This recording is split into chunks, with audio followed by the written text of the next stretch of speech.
This episode is brought to you by Upstart. More on that later. Let's get into the do. But before we do, I want to tell you, and I apologize for this, it's not something I really wanted to do, but Phoenix, I'm not going to be there this weekend with everything going on, with all the announcements from the CDC, with all the announcements from the DOH. It's not smart to be out there. Let's get through this thing and get past it, and we'll have some fun. So Phoenix House of Comedy, my dates have been rescheduled. I'll be there September 24th through the 26th. Your tickets will still be honored. We'll have a good time then. As a guy with a nickname already, a sickle cell, I don't need to add any more shit to the list. You know what I'm saying? I'll see you in September, Phoenix. You're watching The HoneyDew with Ryan Sickler at your mom's house.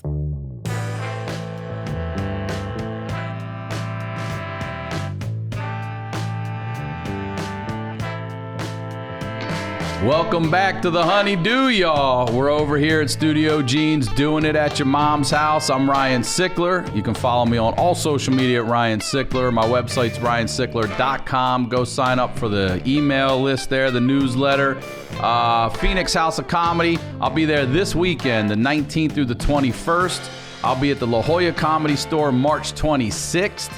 And I'll be at the Rec Room in Huntington Beach April 3rd. And then I'll be up in Vancouver, coming to see you for the first time in Vancouver at the House of Comedy, April 23rd through the 25th. Go to ryansickler.com for more dates. I'll be in Boston this year. I'll be in Minneapolis. I'll be in Edmonton. I'm planning on New York, Baltimore.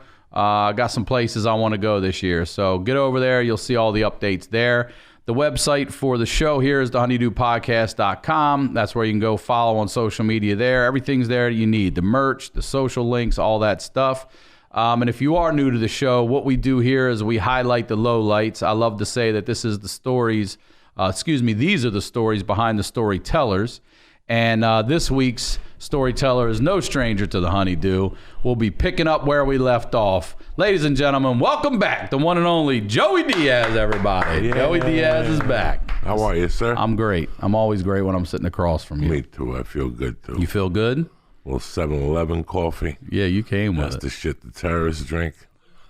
They don't drink Starbucks. What's your hummus joke that I keep? Like, every time you eat hummus, the terrorists get $1. Yeah, every time you eat hummus. Whenever we eat onion dip, nobody was getting blown up. The World Trade Center was dead. French onions. Think about that. When we were eating onion dip, farting, your fucking shit smells like death from that Lipton soup powder.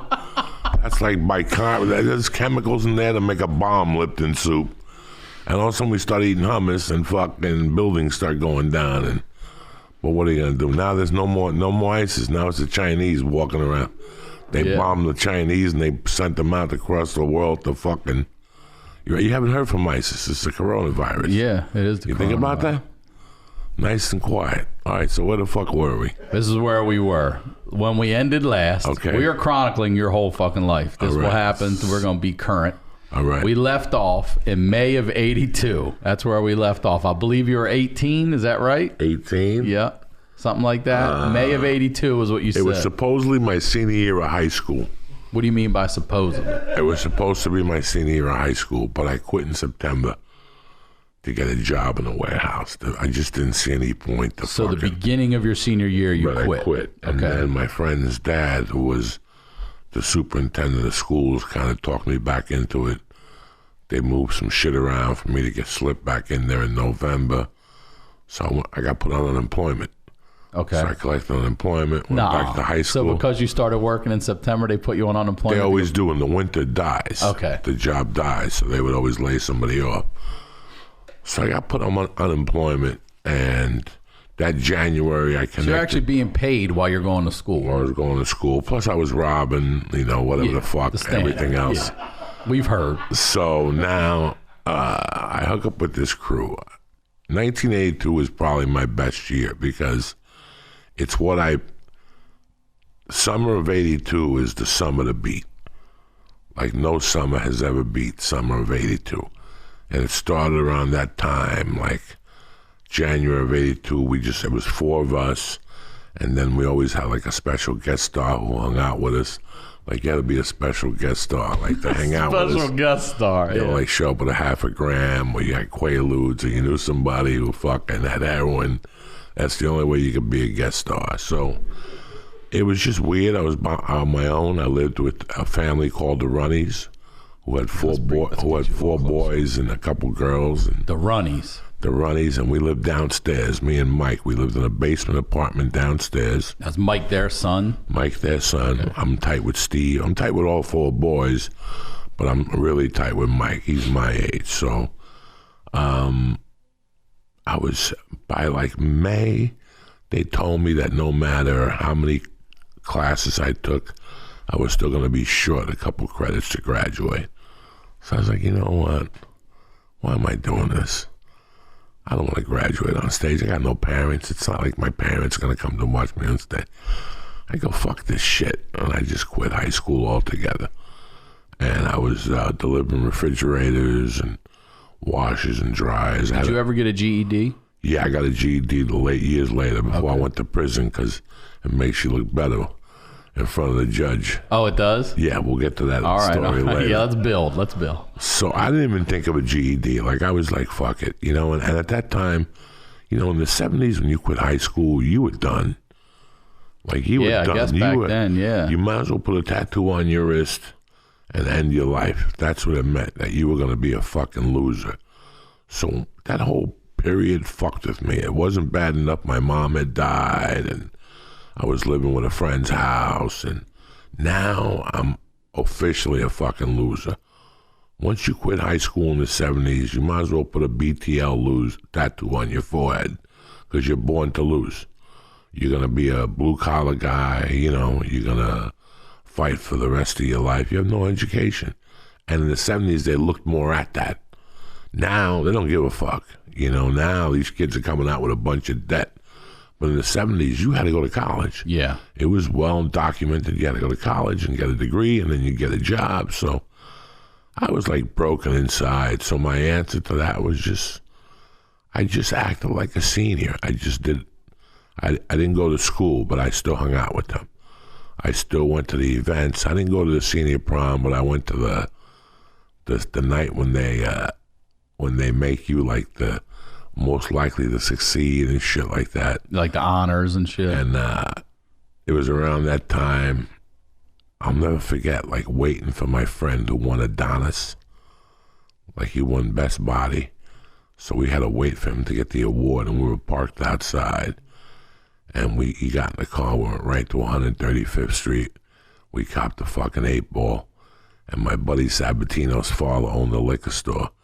And he would dose his dad at night, like with fucking, with Tumanols and shit. To knock him out so he get out? And he'd take the fucking keys, and we'd open up the liquor store, and I'll never forget that particular night. He took the biggest bottle of Jack and a case of Nips. You know what Nips are, the 8-ounce beers? We called them ponies. Ponies. Yeah, so when you buy a six-pack, there's 4 6-packs. Mm-hmm. But when you buy an 8-pack, there's 6 8-packs.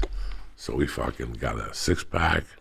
We got a bottle of Jack, and we had an 8-ball and a half of Coke because we bought Coke for everybody else. And we took it to this bar on 22nd Street in Union City, across from the county coroner's office. That was a bar where we used to get angel dust and shit. And all of a sudden, we're going down there to celebrate the fucking awards night. Like, this is the worst bar in the world. And sure enough, a fight breaks out, and fucking some guy corners me with a bottle, and he's just about to fucking cut me. And my buddy comes flying out of the bushes and just fucking knocks this guy out. And I stepped on glass. I slipped my foot open through the fucking sneaker. Every time I walked, I could feel the sock going from the blood and stuff like that. But it was, we were out every night, like every fucking night. We were out 7 nights a week. The only exception was they went to school and I didn't. Right. You know? So but are you with, what's the kid's name that you were close with living in the basement again? Mike Runny. So is he Mike running Runny with was you a too? freshman in college now. Okay, so he's a year freshman in older. college. He's doing his own thing. And you're still living there at the time? I'm still living there. They letting you come and go, or just quietly slipping in? They're letting me come and go. I paid $35 rent. Wow. A week. I was part of their family. They were very good to me. I'm still very tight with them. Very, very tight with them. I speak to, in fact, they have kids. now, and I speak to the kids. The That's kids come great. to my shows. Really? Yeah. How old are the kids now? 30s. Wow. They come to the shows. No Uncle shit. Joey. Yeah, the girls especially. So May of 82, I'm already, I'm running with my friends, but I'm also doing things outside the box that my friends didn't know about. You know what I'm saying? Because I didn't want them to know. Like, I was already doing drug deals like they didn't know about. I would rob a drug, like while they were in school, I would rob a dealer in West New York and they would never know. All right, so this is what I want to ask you. Walk me through the strategy of robbing a dealer. What do you do to rob a dealer? All right, so. That's fucking dangerous. Okay, so let's say I went to high school in North Bergen. Like, I feel that's more dangerous than robbing a store back Well, then. let me tell you what happened. I went to school in North Bergen, high school, but my mother owned a bar in Union City, so I knew everybody in Union City. And Union City turns into West New York, which is another big Cuban community. My stepfather had a business in West New York, so I knew that whole hot block, 57th Street, and I knew Union City. I knew tons of people in Union City. So I would, in the daytimes, like in the mornings, I didn't have a job. My job was the case. I would just get on a bus and come up here. And I knew you guys would be here. So I come in here, hang out with you guys. I go outside to smoke a joint. Maybe that guy that we saw before with the glass, he pulls up with a van. He goes inside, but on the van, there's 4 TVs. I tell you, pull the car around. We're going to rob this guy. We were shit when we were sleeping. You know what I'm saying? But in those days, what I was doing was I had to deliver appliances. So I would show up with my buddy. He didn't even know what I was doing. That's how dumb he was. We would have 2 different trucks.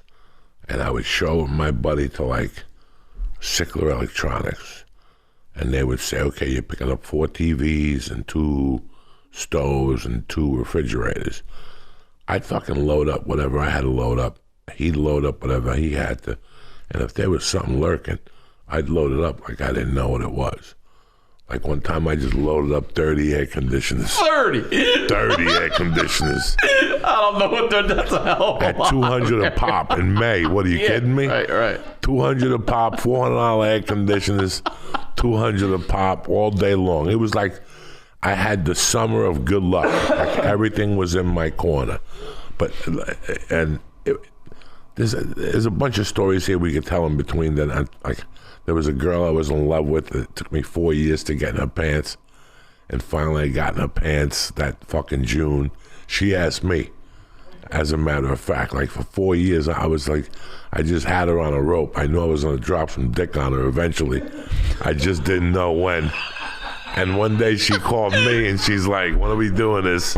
And I was in love with her. Yeah. I was totally in love with her. But 82 was when we just caused havoc.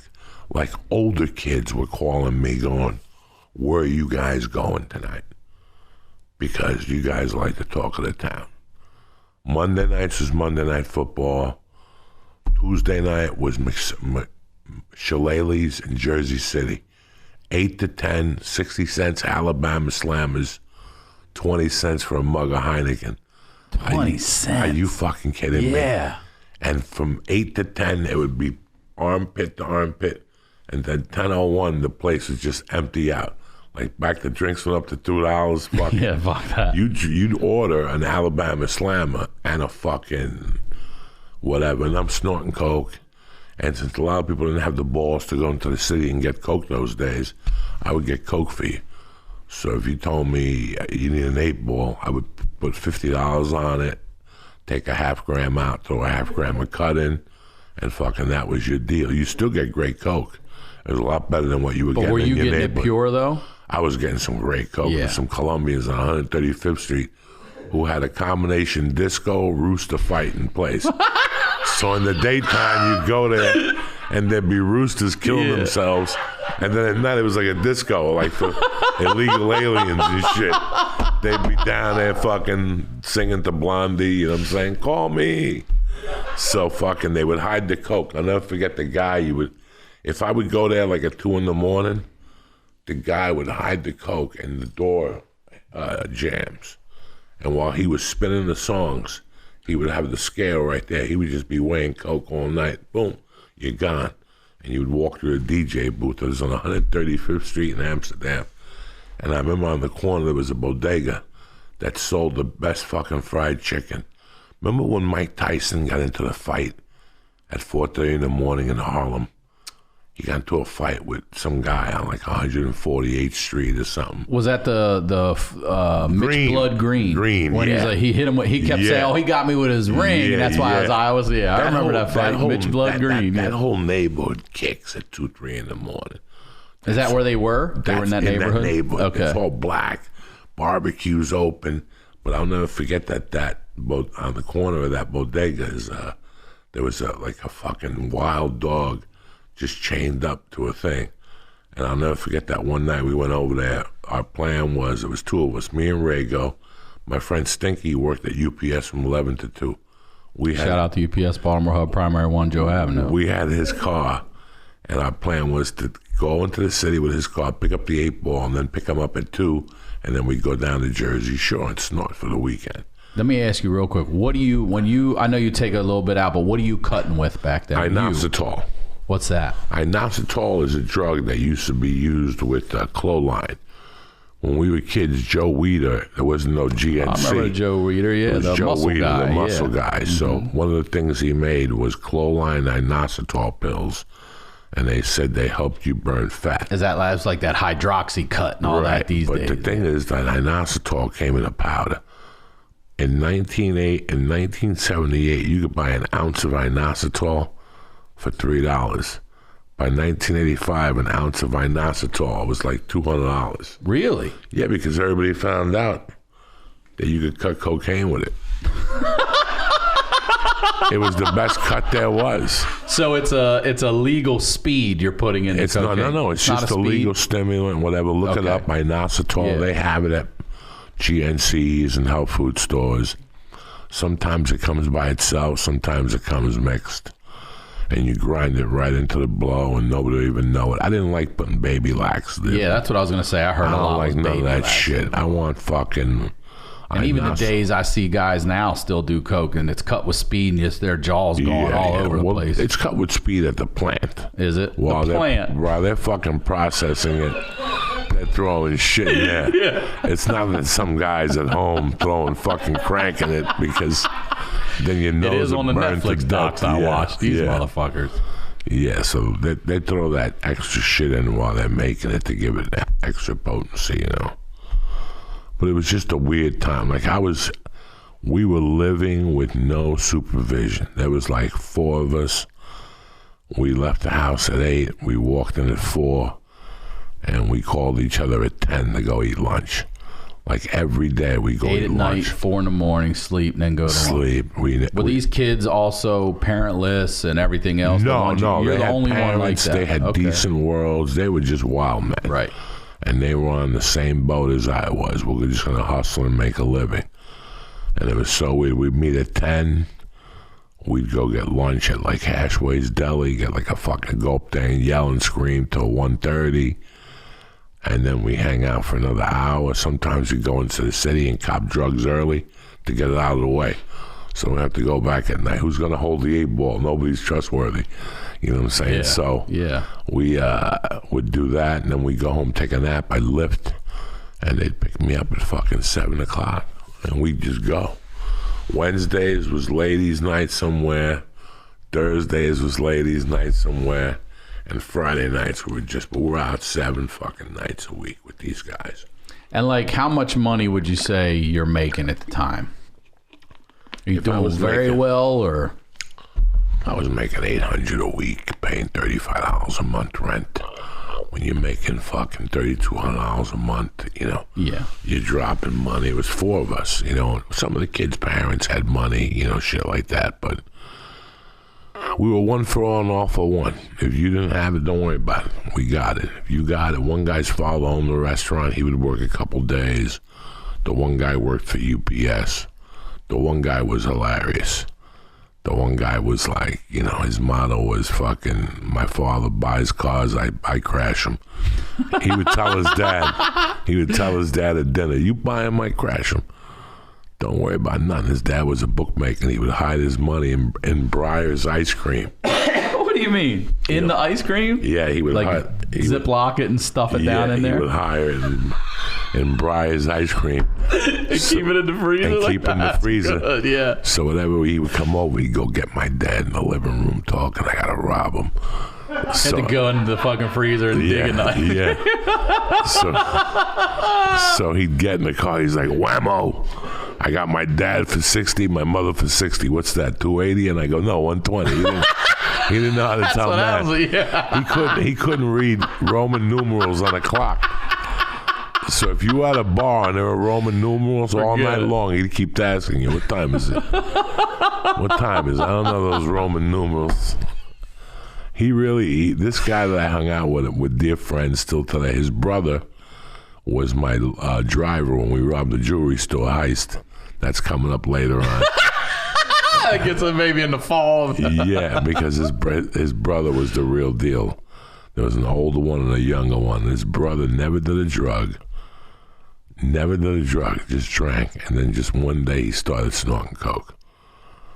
And he went nuts. Did he? He would tell his parents, come on, I need some cash. I need a quicker picker-upper. And he would say all this shit to his parents. And we would die of laughing. And it was just fucking, you know, it was a different time. The world was different. The country was different. Kids were different. Like, we just didn't have a curfew. Us and 30 other kids. You know, we hung out with a group of girls. It wasn't like we were fucking them or having orgies. They were our friends, you know. But that year I started robbing this jewelry store. There was this jewelry store on Bergen Line Avenue next to a Burger King. And this girl worked at this Burger King. And every time I go to the Burger King, I like jewelry. My mother was a big jewelry, so I would go into this jewelry store. What'd you like? I know you still wear a necklace. What were you doing? I like back rings and jewelries bracelets and shit like that. I like all that stuff. So I went in there one day and I noticed, Jesus Christ, every other jewelry store on Bergen Line has a buzzer. This one doesn't have a buzzer, and there's two ladies that are 90 working behind the counter. I could have a field day in here. So I would go in there from week to week and say, hey, let me look at that ring. And they'd put the tray up and walk away. And I'd take a ring and put it in my sock and leave and give it to my little girlfriend or whatever. And I kept doing this every other month. And they wouldn't say, hey, where the hell's that? Nothing. Thank you. I even told them I want to be part of like the $5 a month club where you pay $5 and they save money for you to get like a ring, like layaway. And then one day we're eating at Burger King, and I'm like, I got an idea. It was like July of '82, and I had a football shirt on. It was hotter than fuck. And I'll never forget walking in there and then giving me the tray of diamond wedding rings. And I'm looking to get married. And it was like I was there every 4 weeks with a different story. And they'd put the trays out and walk away. And this one time I just took the whole tray and put it on under my shirt and ran out of there. I had 30, the whole fucking tray. 30 wedding bands. Had like $2,000 a pop. So I had this dentist then that used to buy stolen shit from me. Dentist? I had a couple different guys. I had Everyone's crooked in this fucking neighborhood. I love dentist, it. and he paid me in cocaine. The dentist. So I sold him like 10 rings. I had this guy, Nick, that was a pizza man. He was a Greek. His name was Nick. And he would always go, speak, you suck. He was very racist, you know. But he was the best because I would sell him stolen jewelry, and he would put it in a schmuck, and he would hang it up, and he wouldn't get rid of it. Then like a week later, I'd go down there, Nick, let me go to the bathroom. And I'd go to the bathroom, and I'd steal a ring back from him. And then I'd go in there a week later and go, Nick, do you see this ring? And he'd go, I don't know. That looks very familiar, Spick. I used to resell him fucking stolen jewelry constantly, that poor bastard.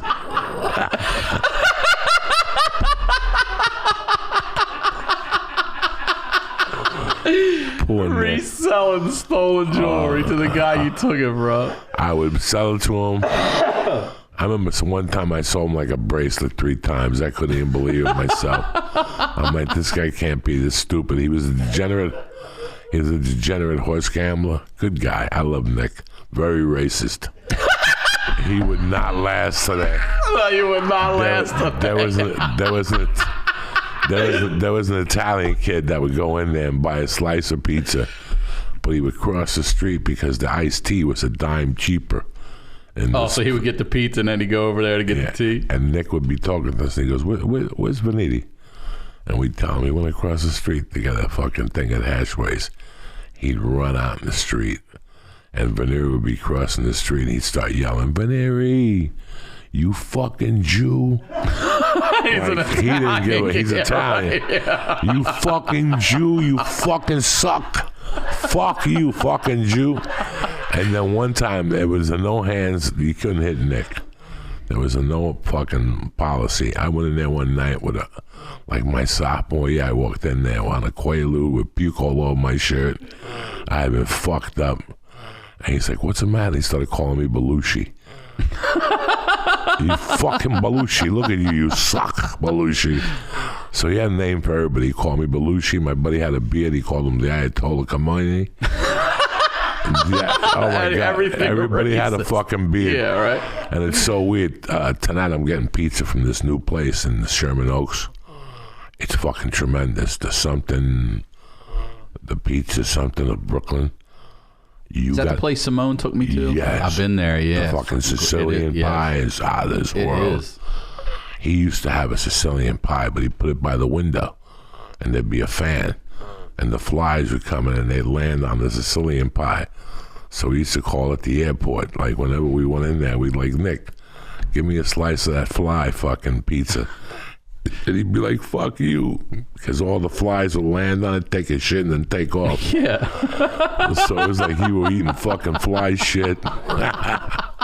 So that summer, if it wasn't nailed down, I robbed it. And it was like God gave me every opportunity there was to rob that summer. And are you ever worried at this time? Like, you're still young? No, because I had North Bergen police around me, and they were all my friends, and I had Carmine the torch bottles. I always knew I had a get out of jail free card. Yeah. If I didn't shoot somebody or do something off color to somebody. It was weird. A situation happened around that time, like June or July of '82. We were hanging out one night. Just hanging out. A couple of us. It was a Sunday night. And it was me and Mike, the guy I lived with. And I love Mike. I'd give my life for Mike. Mike was tough. You better bring a sandwich, bitch. Because you're going to be there for a few fucking hours. And a car had gone by. We were on Kennedy Boulevard and a car had gone by. Like an older Camaro. Dun, dun, dun, dun, dun, dun, one of those fucking things. And he made a U-turn. He just kept staring at Mike. It was me, Mike, and Stinky, and somebody else. And I remember it was like 4 of us. And all of a sudden, they went down the block and made a U-turn and parked up the corner. And they just got out of the car and they were walking towards us. 2 of them? 3 of them. But the one guy thought he was Buford Pusser. He had that handle from an axe with no axe on it. Yeah, yeah. So I'm watching this because I got great street eyes. I'm watching this whole thing going down. My friends are talking amongst themselves about pussy or whatever the fuck you're talking about. And the guy with the stick pushed the stick up behind his hand so nobody would really see it. And the 2 guys that were first in the passenger side and the driver's side approached Mike and Stinky and said, what the fuck were you guys laughing about? The guy with the axe handle was maybe 10 feet from them, but that's the guy that I was watching. Yeah. I got the Heineken bottle in my hand, right? And I'm like, if this shit goes down, I'm attacking that guy with the axe handle. Because these 2 guys could definitely knock the fuck out of these 2 guys. I'm confident in Stinky and the other guy. I just don't want this guy coming with the axe handle and breaking one of our fucking skulls. So Stinky and the guy have a few words. I saw the guy make one move, and I just went at him, and I got like 4 feet from him, and I just threw the Heineken bottle in his face, and it just blew up. Did it? It was like an explosion. It was like boom. His head blew up. There was blood on the walls. I almost puked and fainted. Could you imagine? and his fucking friends got in that car. They all took off. And they fucking ran. And I was scared, but Mike was like, thank you for having my back. I didn't see that guy with the axe handle. Nobody saw him. It was just something that I had really good eyes because they were trying to throw him off by attacking this way. That's something that happened to me like July of 82. Because I remember going to court and like... They took you to court? Oh yeah, they had stitches. They didn't charge me with anything. But they were trying to get like a civil suit going. And my hometown told them like, look, do yourself a favor.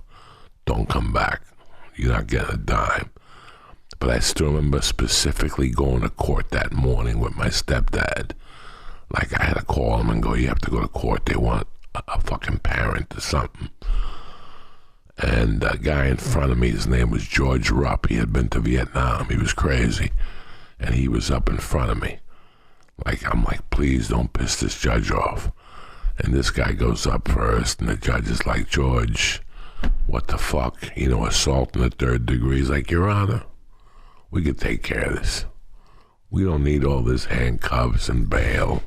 Tell the judge. He's telling the judge, he's like, just let me loose. Let me over to Beirut. Just like that, he's telling them. Like, I don't know what they are over there in Beirut, but I'll kill them all. We don't need this shit. I'll never forget him yelling at the judge, telling the judge, I just want to kill people. I just want to kill people. Yeah. He's yelling in the courtroom. In the courtroom, and me dying of laughter. Like, I got to follow this. Yeah, right? Yeah, I'm next. Every fucking time I went in front of a judge, the guy, you pray that the guy in front of you doesn't piss the judge off. You pray that the people in front of you don't piss the judge off. Like when I got sentenced, I was telling somebody the other night, before I got sentenced, I go, I hope I'm the first guy and he's in a good mood. Nope, I'm the second guy. The first guy is a black guy in a purple suit. You know those suits from the Hollywood suit outlet? Yeah. They give you 3 of them for $200. Yeah. You just can't light a match next to you. Because the fucking... The suit Catch on fire. Oh, you just burst into flames like Richard Pryor. He had like a purple suit on, this black dude. Funny as shit. I didn't know what his name was. I'll never forget, I'm sitting there with my attorney. I'm like, what's going to happen? He goes, well, it all depends on what happens with the mood of the judge. Fucking Superfly goes up there. Superfly. And all of a sudden, his mom is there, his aunt's there. They're all tipping the scales like 800. They're all huge. They got diabetes and shit. And the fucking judge goes, okay, Mr. Williams, whatever. 90 days. And he goes, 90 days? Shit. I could do that standing in my head. No, the mother goes, what do you say? He goes, 90 days, mama. I could do that standing on my head. And the judge looks at him and slams, and he goes, well, here's another 90 days. Oh, so you get back on your feet. And I'm like, God damn it. I'm going to fucking do 80 to life, no parole. So, like, I got in trouble for that, and that just went away. 82 was just it was just a party summer. We robbed a gas station. How? The last gas station. What are you using when you rob? Because the jewelry store, you didn't have a weapon or anything. You just took shit. The gas station was an inside job. My buddy worked at the gas station. He left everything open, but he didn't leave the safe open. So we ended up getting like all these books and cash. But weeks later, we found out somebody got in the safe and found like $750,000. Holy shit. So we were ready to shoot ourselves. My buddy had the combination to the safe. He never opened the safe.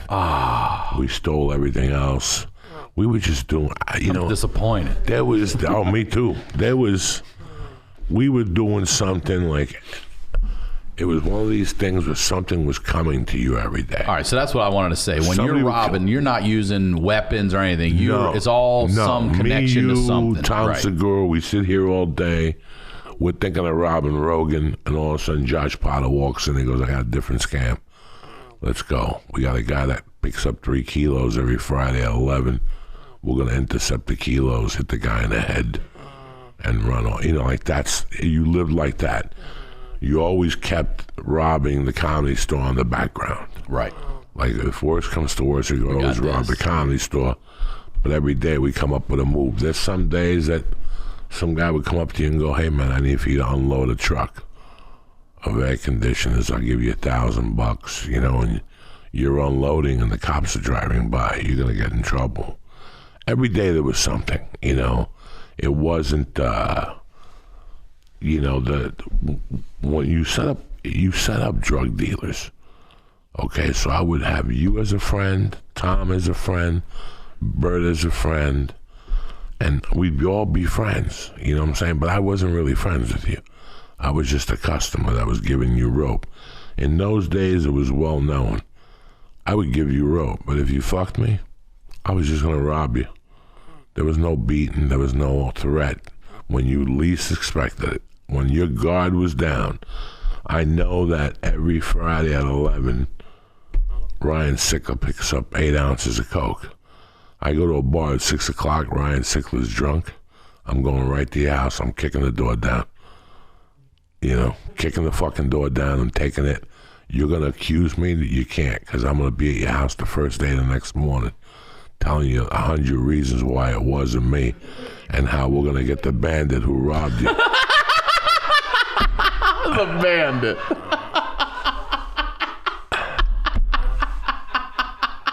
You know, like I was a professional. You know, I was a professional. Like I just knew.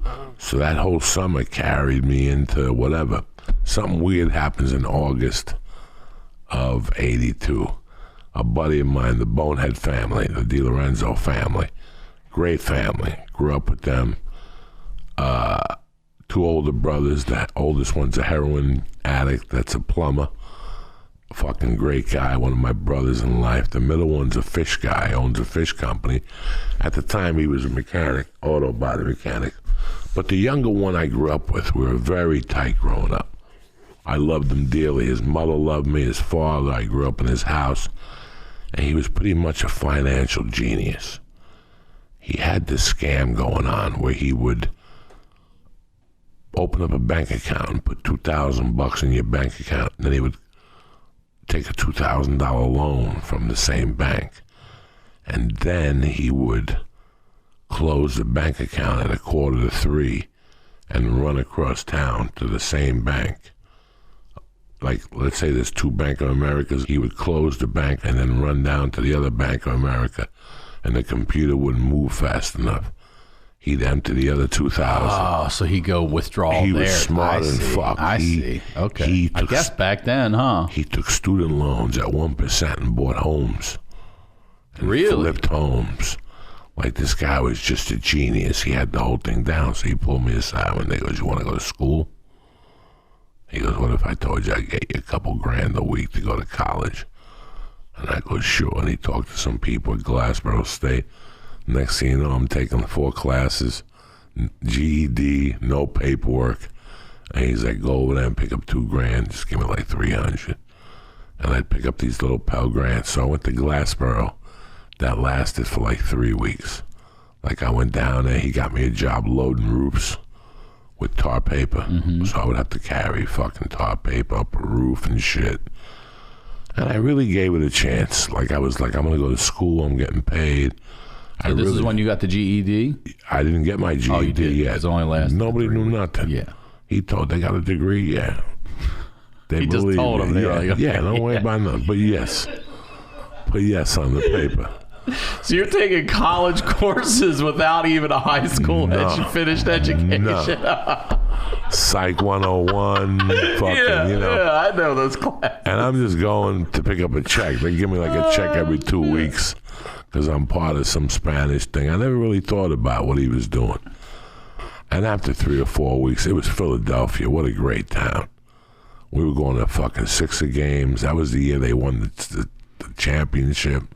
So we were going to Sixer games. We were fucking going to concerts. I'll never forget one night I woke up and he was fucking a chick with a bunny mask on. She had it or he had it? He had it on, a bunny mask on. I mean, he was nuts. He's dead now. God rest his soul. So he got me the scam, and I would come up on the weekends, and I'd stock up on blow. I'd get as much blow as I could. I'd get some money up front from some of the people in Philly. I told them this is New York City cocaine, and I'd take a bus back on Sundays, and I'd make 300-400, go down there with an 8-ball, and at least I had shit for the week. And then one Monday, it had to be like classes started like September 3rd, and I think like September 28th. No, it was like September 28th or something. I came home, and it was a Monday night football game, and it was the Steelers against the Dallas Cowboys in their heyday. It was their fucking heyday. And me and 4 of my buddies decided to put a huge bet in, like $10,000. Damn. And the over and a parlay. We put the bet in with a high school teacher. He was taking a bet? Yeah, his name was George McGrath. We used to call him Camel Breath because he smoked Camel cigarettes, and his fingers were red. His mustache was red, and that's when Def Leppard first came out with whatever, High and Dry. So we used to call him George McGrath. I don't want to. For photograph. Oh yeah, we had like fucking 10 different. We had this coke dealer named Mundi. He was a Cuban coke dealer, and we used to always goof him. And my buddy would go, "I love that motherfucker." You buy coke from him on a Friday, and you don't get home till Mundi, because it was.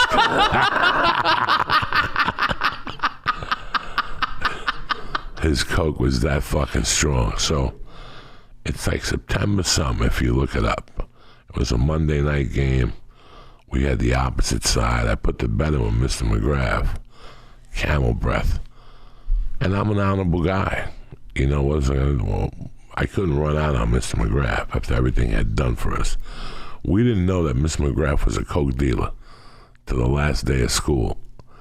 And then something happened. I sold him $0.5 gram, and I asked him how it was, and he goes, "Let me show you real coke." And he fucking serious? Oh, my high school teacher was a trip. His name was George McGrath. He was also our driver ed teacher. So you had to sign up. Yeah, for back when I had it in school too. Three of us would sign up for 45 minutes. It started off with, "Mr. McGrath, what the fuck? Just stop at the Chinese restaurant. Let's get some steak on a stick." "I can't. I'm going to lose my job." We know because we drive it up and then make a U-turn at Chan's. So we started talking to him with that. And then one day we're like, "Mr. McGrath, what's the story? Can we get a 6-pack too?" He's like, "You guys want to get me fired?" So for like a year, we used to go get steak on a stick. Another guy would go next door and get a 6-pack of beer, and we'd drink a 6-pack of beer. In the car while you're driving? In the car while we're fucking driving. And he'd be sitting there shaking his head going, "You guys are going to get me fired." Fucking hilarious. Fucking hilarious. So we put this bet in with Mr. McGrath. I mean, I had to come up with like 18 grand, and I couldn't let Mr. McGrath down. And like I said, we always had those scams that we were waiting on the right person. Like, you ever see Training Day? Yeah, of course. When they go to the dealer's house and they go, it's time to pay up, and they shoot him, and he goes, "God damn it, that's my retirement money." Yeah. It's the way it is sometimes. It's like, we'll play you, but there's one day we're going to come and collect ours. Mm-hmm. It's ours, brother. You knew it the whole time. You were just keeping it warm for me. One day that we used to go to this jewelry store, the one I kept robbing. Yeah. I'm robbing them every other month. And they're never saying anything? Nothing. They don't even remember because I'm not abusing it. Now, you know me, I'm a calm thief. I'm hitting them every other 8 weeks. And this one night I go up there and fucking, I notice they have a stand on the counters where it's filled with gold chains. The top and the bottom has bracelets. And I'm spinning this thing around, and I send a buddy of mine. His name was Pete. He was going to school for law school, but he would always give me advice. Like I would say, "Pete, what if I hit somebody in the head with a pipe?" He's got a suitcase full of money. He would go, that's grand larceny and assault too. You know all the rules. So I said to him, Pete, I need a big favor. And if you go down to Michael's Jewelers, find out what's going on down there. Take a look around. Tell me what you think. He came back. He's like, that's grand larceny. It's this, is that, but I can get you off. I'm like, you're not even certified. Don't matter. I'll get you off. So we had to pay him that Thursday night at 2. So that Thursday at 9 in the morning, I went down there with Timmy Holloway, my dog, fucking Marblehead. And it was funny because the night before we were at a bar and I was just talking shit. Like, I'm like, fuck it, I'm going to rob this place. But in my heart, I didn't want to rob this place. Fucking, he held my feet to the fire. The next morning, I was talking so much. I'm hungover and I hear beep, beep. And I'm like, fuck. I jump in the shower. I get in the fucking car. We pick my buddy up. The plan wasn't even to go in there with a gun. We weren't even going to rob them. They were doing construction next to the place, and it was fenced off, and there was a hill. So my move was to park the car on the end of the hill. Timmy would have the car running. Stinky was a running back, and he was lightning fast. He was half Italian, half American Indian. That motherfucker could run, Jack. So my plan was to pick up the stand, pull it out of the cord. He's going to open the door just in case they press the buzzer. There is a buzzer.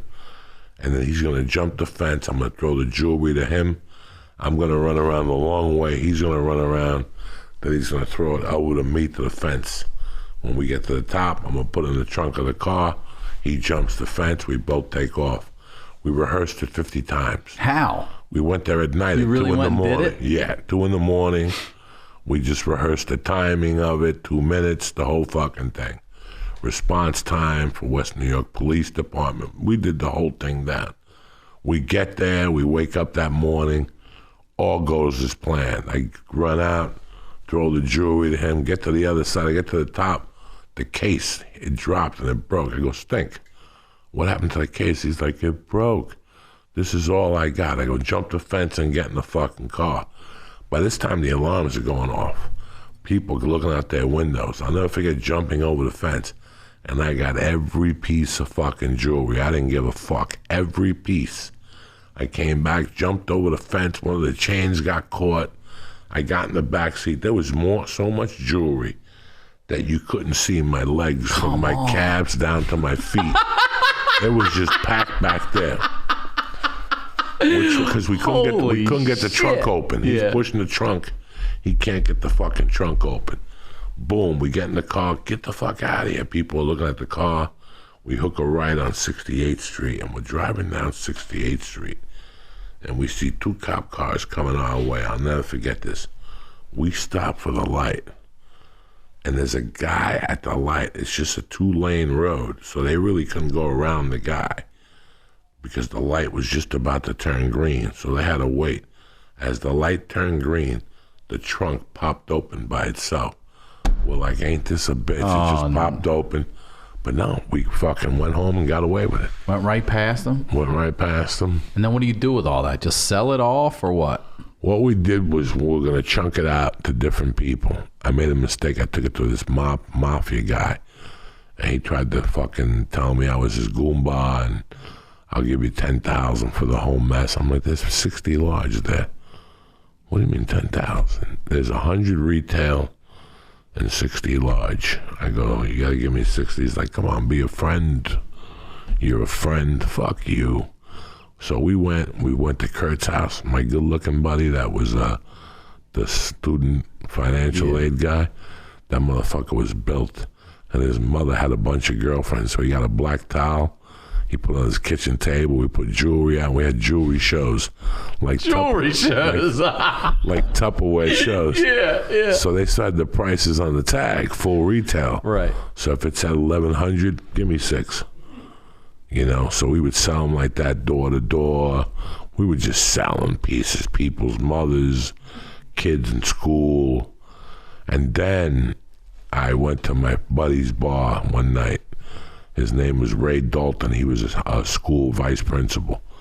And as soon as I walked in, he goes, "You in the back." And I go, "What's up?" And he goes, "The cops came looking for you at the school." He goes, "I tried to fend them off." He goes, "They got you on picture. They got a picture of you. They had a camera." The store, jewelry store did? The jewelry store did. He goes, "If I was you, I'd get the fuck out of town. They're gonna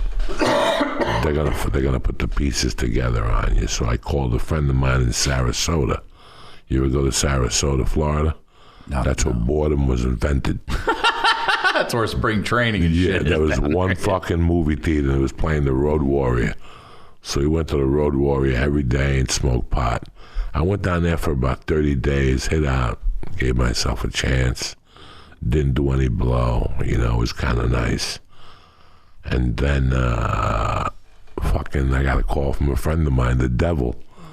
And he goes, "Hey, it's safe for you to come back." I go, "How the fuck do you know?" He goes, "Because he's my brother-in-law. The cops and him cut a deal. If they arrest you, then he gets restitution. You could pay him $5 a year, but if they don't arrest you, he gets the insurance. Plus, he padded it, so you made him money. You're his hero now." So you get off with it because he padded the numbers and got all that money back. Yep. No shit. How crazy of a That is world. lucky as fuck right there. Came back to North Bergen. Did he ever see you? I saw him Christmas of '84. I was rock bottom. I was homeless, and I was pumping gas just to make ends meet. And I was pumping his car, and I looked at him. He looked at me. He goes, "You remember me?" And I go, "Yeah." He goes, "How you doing?" We shook hands. Shook hands. We said, "No hard feelings." No hard feelings at all. He goes, "You got balls of kids, Steele." I go, "I know. Thank you." And that was it. That's the last time I saw him. But it was weird. After I went back to North Bergen, I couldn't live with the Runnies no more, so I lived with a friend of mine, Fernie. And that had to be one of the worst times of my life. I had a little bit of cash put away from the jewelry, but that was other it. than hustling, you're not working an honest job at all at this point. At the time, Fernie got me a job. You know what are those fucking Danishes? What are those Thumans, whatever they are. Enemans? Yeah, Enemans. of course, yeah. I got a job. My friend got me a job. Mafia guy. Got me and my buddy Stinky a job. Spray painting and boxing the things where the shells. Yeah. And then they get shipped out there. They don't make any Entenmann's cake there. They just make the Entenmann shells there. Gotcha. He got us a job in Edgewater. I lived with a kid named Fernie, whose father had a business in Edgewater. You ever see Copland? Yeah. That right there, that's Okay. Edgewater. All right. That whole bar, that's where I used to go to get liquor store. Now that's not there no more. So it was called H&B Diner, best fucking pork sandwich you ever had in your life. There's only one person who makes a better pork sandwich. Steve Simone makes a delicious pork sandwich with provolone. Listen, all right, I'm going to have him give me one then. Oh, his man with roasted red peppers.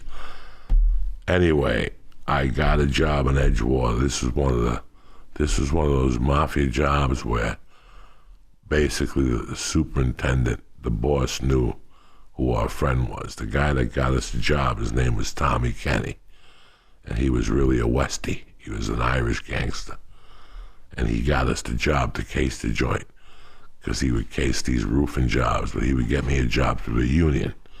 Kurt DiLorenzo's mother was part of the warehouse union, so she would get me different warehouse jobs. So she got me a job in like Swift Electric. She got me a job at Masbeck Century Hardware Store. And then she got me this job. And this job was great because we were fucking 19, but we didn't give a fuck. Like, we basically punched our cards, walked to the third floor, put boxes together, and me and Stinky went to sleep. At 12, they go, "Yo, you guys going to eat lunch?"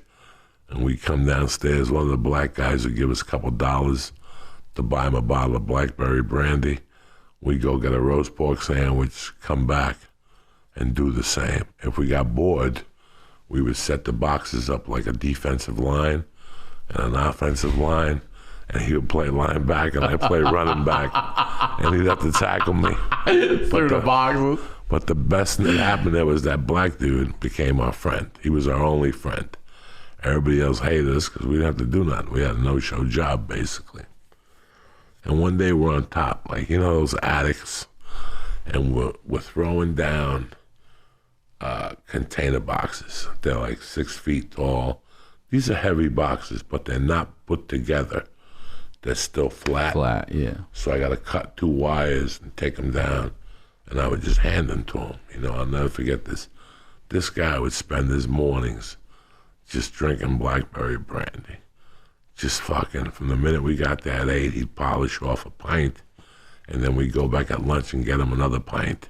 By 3 o'clock, he'd be shit-faced. 2 pints? 2 pints a day. This black dude. I forget what his name was, but I loved him with all my heart. So one day, it's me and Stinky up at the top, and he's like, yo, the Lazy Brothers, throw down 50 boxes. So he's sitting there, and we're throwing down 1 box at a time. And you can see that, you know, we're throwing them quicker and quicker, you know, like, and he's like, man, slow down. And he's grabbing the boxes, and he's putting them down.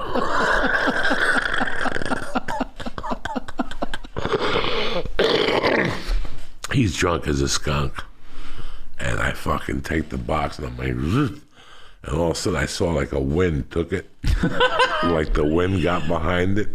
And you could see his eyes open because he couldn't time it where he was going. The box was doing like a curveball, and it just came right here and hit him in the bridge of the nose, and he went down. He was out. He knocked him out. They had to get a doctor and shit. He's like, man, what the fuck happened to you guys? So we got fired from that job. Then I got another job working at Boulevard Hardware. They're still there. George Murad was his name. I lasted there for about a month and a half until I got caught with possession of stolen tools. Were you selling those too? Fuck yeah. Yeah. Everybody wants tools. I feel like there's probably a bigger market for tools than maybe it's equal tools. What they drugs. caught me People with, love drugs. it was really my first arrest, January 19th. January 29th, 1983 was my first legitimate. Oh, we just crept into 83 now? Yeah. All right. 10 hours and we're in 83 was now. my legitimate, because after I... Because of this? Because the hardware store? After the Florida, I came back from Florida like November. And then we played out the rest of the year. I lived with Fernie, and, you know, everything was great. We had a little apartment, and we lived across from the Midtown Lounge. Something did happen when we were with Fernie. That was funny one night. We had this friend, Joe Gash. We called him Joe Gash because he got so much pussy, but he was also bisexual. He sucked dick, he ate pussy, whatever. He worked at a gay bar, Joe Gash. And he would get these gay-infused qualudes, which would make you black out worse than Cosby. They're the ones they're the Cosby formula in 1982. They eliminate pain, asshole pain, and memory. Pain. Is that why you called them gay quaaludes? Oh, these are gay quaaludes. These are the good ones. The good ones. So Joe Gash shows up with 5 quaaludes, and it was 4 of us. And he goes, guys, I've been eating quaaludes for 10 years. These are the strongest quaaludes I've ever taken in my life. Be very careful. Just start off with a half. We're not even like, we're like, listen, we'll take it later. Not my man Fernie. Fernie wants his 2 Gorilla Biscuits right now. So we give Fernie his 2 quaaludes. He fucking eats them. 2. He's going to go up. He doesn't want to take a shower in our shower. It's too small, so he wants to go to his mother's to take a shower. An hour goes by. We're like, where the fuck is Fernie? I go upstairs, knock on the mother's door. I go, where's Fernie? She goes, I don't know. He's been in the shower for an hour. I open up the door, and there he is with his glasses on and his socks on in the shower, just laying there. I go, Fernie, we're going to a concert. He goes, okay. He got up. I helped him take his wet socks off. We get him dressed. Now the 3 of us decide to eat the quaalude because we're running late for the Meadowlands. It's Pat Benatar. guess who wants to drive? Fernie, with 2 qualudes in him. Yeah, right. We're like, Fernie, if you want to drive, go ahead. Be my guest. He can't even get out of the parking spot. Like, he's just going back and forth. Bam, bam, bam. He's hitting the car in front of him. And all of a sudden, my buddy goes, what, are we driving by sound tonight? And we go, fuck it. We get in a different car. By the time we get up there, we're so fucked up. We are so fucked up. The guy told us to eat a half. We ate a whole. We didn't even know where we were going. We were so crooked. I'll never forget, this little old man came out. We didn't even say nothing. This little old man came out, looked at us, and he goes, you guys must be in the handicap section. And he took us into the handicap section.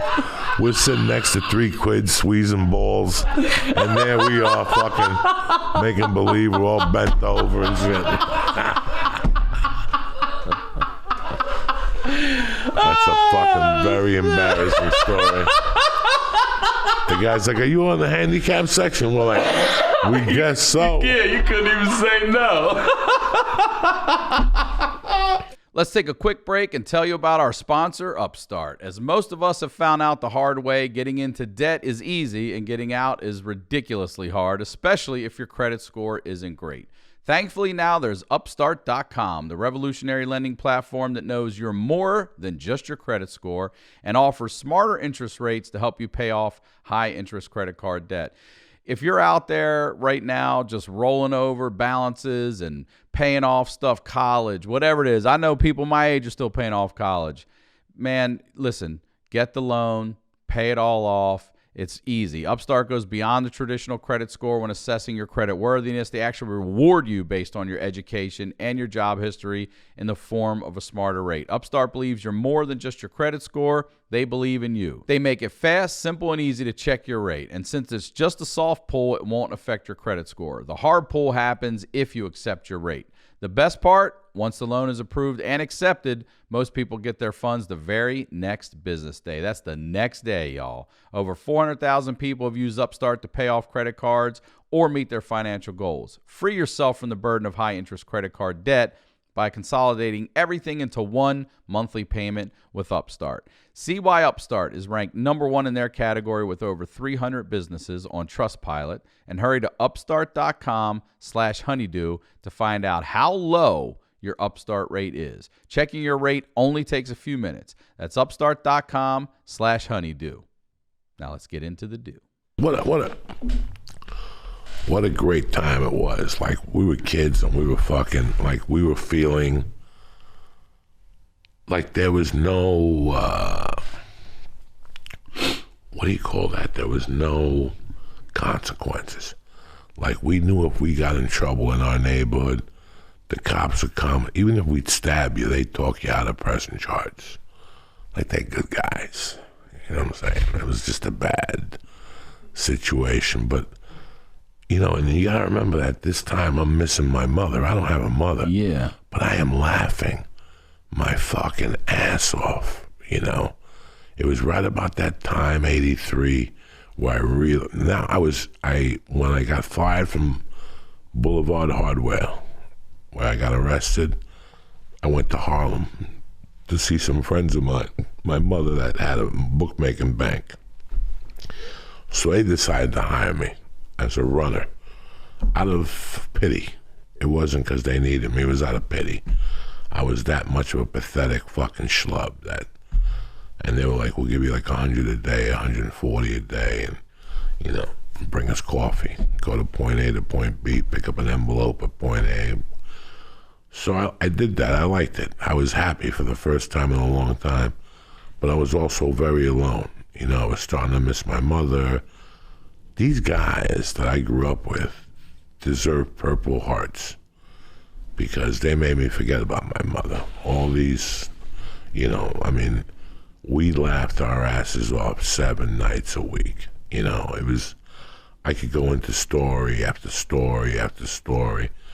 There was this one guy, did I tell you about Rago? It was a little bodybuilder. I don't remember. That went on like a 10-year steroid. Like when you do steroids, you go on a thing called the cycle. And it's 6 weeks, then you stay off the cycle, then you go back. He started like in 80, and never stopped. He never took a break? And then he kept fueling cocaine to it. Oh, shit. And now you're always in a bad mood. And I'll never forget, we got January or February of 83, we got like 22 inches of snow. It's the worst snowstorm in New York City history. I remember that East Coast blizzard. I was 10. I remember it. There was no newspapers. There was nothing. We couldn't even put a bed in because there was no lines. There was nothing. The drug dealers were out of coke, so people had to go to New York. It was very hard to go to New York. And we all got together. We came up with like $600. And we sent a buddy of mine like on a mission. We get on a bus, go to New York, but we knew it was going to take hours, you know. And we met at Joe Mary's, fucking snow everywhere. We give him the money, he takes a bus. You could hear the snow chains on the bus and stuff. And we're waiting there all night. And Ray goes on steroids and he's getting hotter and hotter by the minute. Like, where the fuck is this guy? I can't even have a decent cocktail. But we're looking through the front window, just waiting. There's about 40 people in the bar, old people, a couple of young kids our age. And all of a sudden, out of nowhere, out of the horizon, we look up and we see a guy cross-country skiing down Bergen Line Avenue. We just see a guy happy as a pig in shit, just skiing and I'm like, wait a second, what's this guy doing? And Rago looks at him and he goes, what the fuck is wrong with this guy? He goes, nobody told this guy there's no skiing on Bergen Line Avenue. And he just fucking ran outside and chased the guy down like a block. The guy was like just skiing. Minding his own business, yeah. And Rago tackles him. He's yelling at him, there's no fucking skiing on Bergen Line. He's hitting him with the stick. We're chasing him like, Rago, what's going on? He's like, there's no fucking skiing on Bergen Line Avenue. We pick him up, we throw him in a snow ditch. Fuck you, no skiing on Bergen Line Avenue. We laugh our asses off. The guy's like, all I want to do is go for a night's ski and I get attacked at the park and all this shit. Like, when do you ever get to do that in New York City either, right? Remember, because the park had a different rules. When we were 15 feet away from the park, but anything that happened in the park was Hudson County Park jurisdiction rules. It wasn't North Bergen Police. So we throw the guy in a bundle of snow. We fucking throw snow on top. We put like an American flag from the VFW in there. We go back to the bar. We're drinking. The cocaine shows up. We're having a great time. And all of a sudden, it's like 10 to 3, and the bar gets surrounded with cops. And we're like, what the fuck? I look at Ray. I see one of the cops. I know him. Of course you do. I go, Ray, give me the package. I take a dollar bill. I put like a half gram of coke in there with a little rock. I fold it up and I put it in my hand. And I walk out that door and I walk right up to that cop. And I go, Jimmy, what's going on? Nothing, Coco. We got a report that somebody threw some guy in the snow. I go, wasn't in here. He goes, all right, have a good night. I'll never forget walking past the police car and the guy is sitting in the back seat with blankets on him, shivering. And he's like, those are the guys. Those are the guys. And my friend's like, shut the fuck up. Don't worry about it, all right? And we got in the car. I mean, that's the level of we were getting away. Yeah, you're connected like a motherfucker. We were doing whatever. And the bar owner was a loan shark. His name was George. And I had him up to like $100,000. Like, I would go up to him. He knew who Ryan Sickler was. You know how many conversations he had with Ryan Sickler? 2. Hello, whenever you came to his bar. But I would go up to him and go, can I talk to you? Ryan Sickler got his girlfriend pregnant. He needs $1,000, but he's scared to ask you. Can you lend it to me? Since he was a gangster, he didn't want contact with Ryan Sickler. So we'd be drinking, and you didn't know that you owed him $1,000. I'm in debt to this motherfucker now. Meanwhile, I'm sitting there fucking like, he didn't even know that you didn't know that you owed him $1,000, and I'm actually paying the vig for you. I would borrow under your name. So he told me, get me customers. So every week there was a new guy that got in trouble. Josh Potter needs 5 Gs. Josh Potter's in there 2 nights later going, go Knicks. Yeah, right. I just won 800. And I'm like, shut the fuck up, Josh Potter. You owe this guy 5,000, and you're jumping up and down over here. You're putting people's names on the Oh my desk. God! And here's what's to let people know the crazy thing. He was so wired up, this guy, mafia-wise, that the first 2 or 3 loans he gave me in the early 80s were cash. After that, he would give me a check to go to see a special teller at the bank. Come on. Bro, this guy had it down. I could say the guy's name. Not George the Greek is dead, but the guy he worked with was a Genovese captain now from the Genovese crime family. And when this guy was younger, he had a clean police record. He still was part of it through his family. And he would take money from a safe in the 80s. Like, you can make, like, listen, bro, we buy a key for 33. We cut it. We sell half a key for 25 to Segura. We're $8,000 away, and we still got another fucking 16 ounces left. What do you want to do? We could definitely sell 8 ounces and make our money back.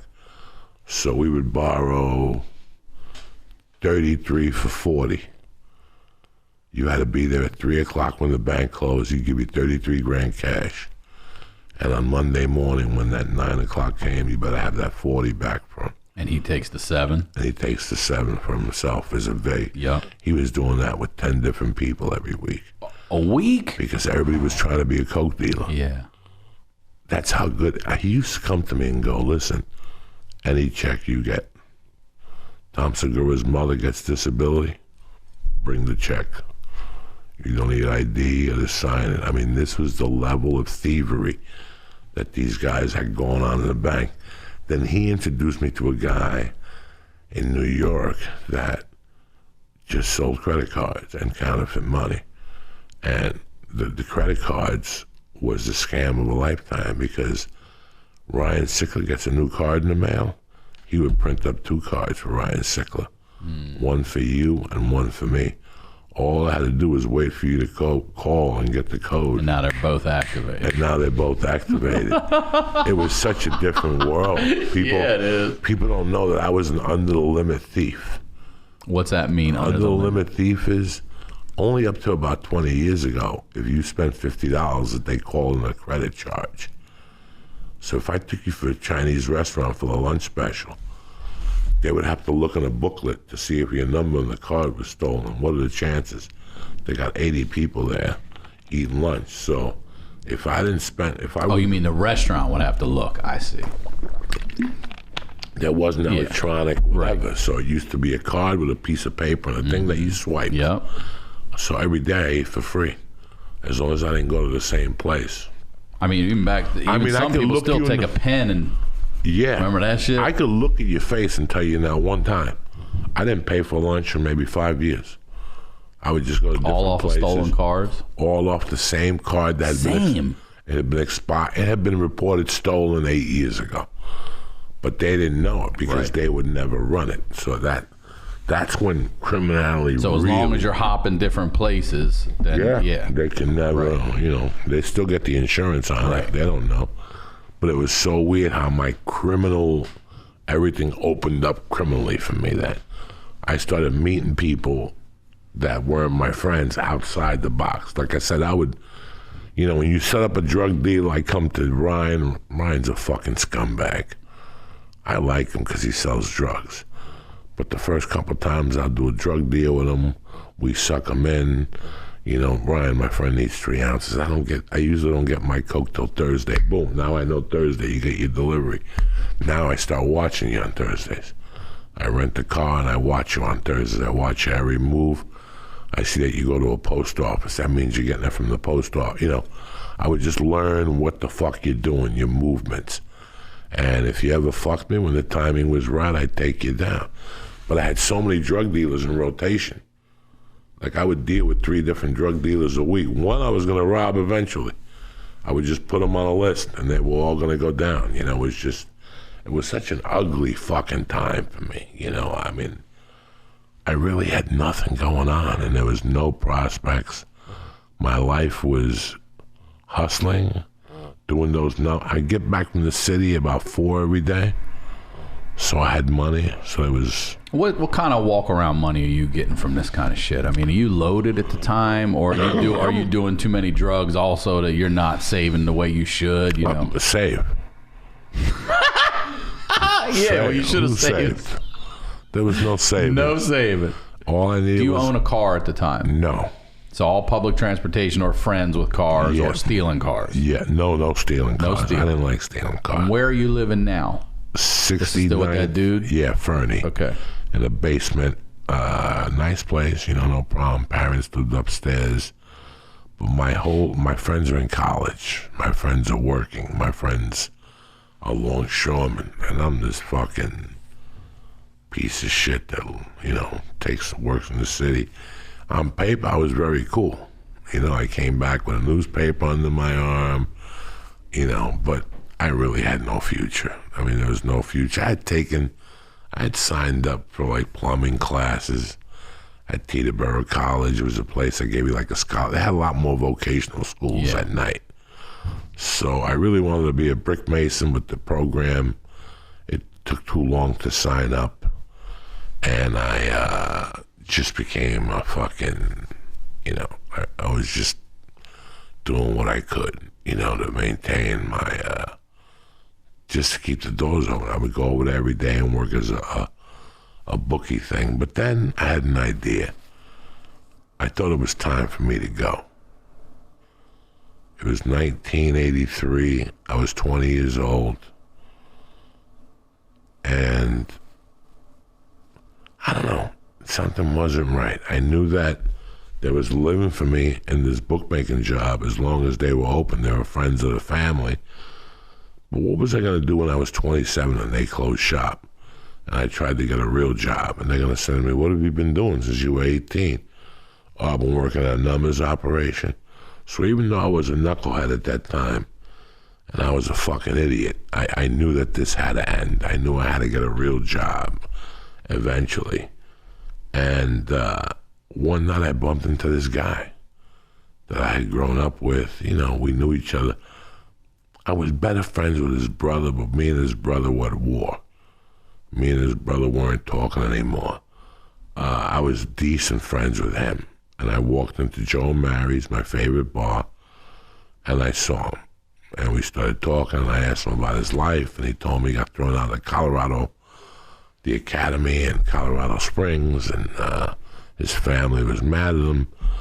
And I go, so what's your next move? And he goes, well, I'm going to head to Colorado. I'm going to go to Aspen, Colorado, and become a garbage man. My buddies up there, my other buddies up there, we were all friends from Jersey. They were just a little older than me, and I go, you know what, Colorado. But you knew them. I knew them. The guy he's talking about. Yeah, I knew them. So I'm like, you know what? And he goes, do you want to come? And I was like, what? And he goes, do you want to come? And I'm like, fuck yeah, I want to get out of here. Really? Yeah, dog, I'm not that dumb. It's not about being dumb. I mean, you're a city kid for 20 fucking years, and now you're about to go to Colorado, it's got to be culture shock. Well, something totally different. But also, you're looking to get the fuck out. You got to remember, it was 3 years after my mother's death. I couldn't shake it. It's like finding your mother dead at the house, and you got to go to that house every day. I lived in that house. You lived in that house. And, I know. And it was just a shitty feeling I had every day. I always had a knot in my stomach. I still do driving by that. My stepdad didn't give me any help, financial help. I couldn't collect Social Security. I mean, if every smack in the face that was done to me was, I kept myself together, and I don't pat myself on the back about anything. Those times I do, because I was really going through it inside. Like, it's that inside shit. It's not that you're getting hit in the head. It's not that your car's getting towed. It's not that your cat's dying. It's nothing that you can really control. It's the pain that's going on inside. The inner turmoil, yes. The inner turmoil was horrible. But I told the guy, yes, I'll do it. But I had my eyes on this one bookie. I had known this bookie for years. And one day I was walking, he befriended me, and I went in his house, and we were talking in his kitchen, and he opened up his linen closet, and it was basically a cash register.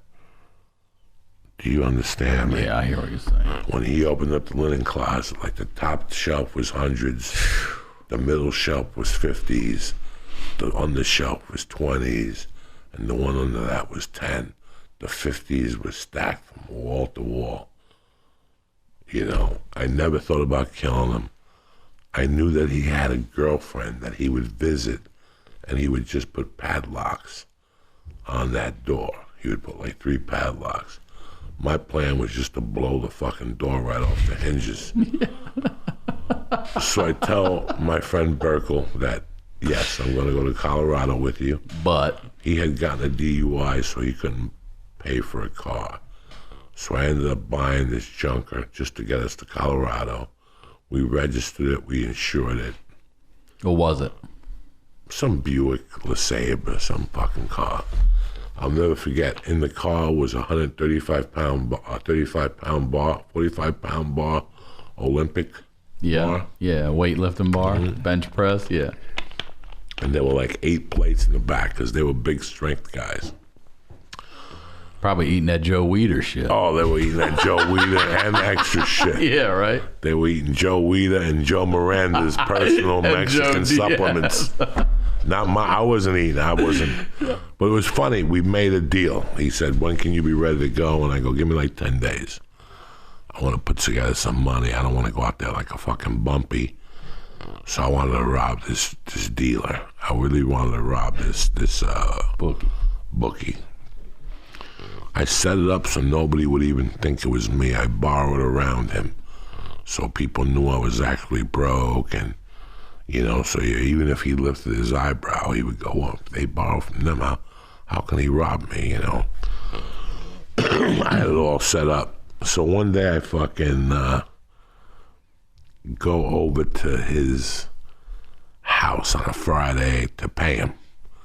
And he opens up the closet, and sure enough, there's fucking thousands of dollars, and he gives me my change.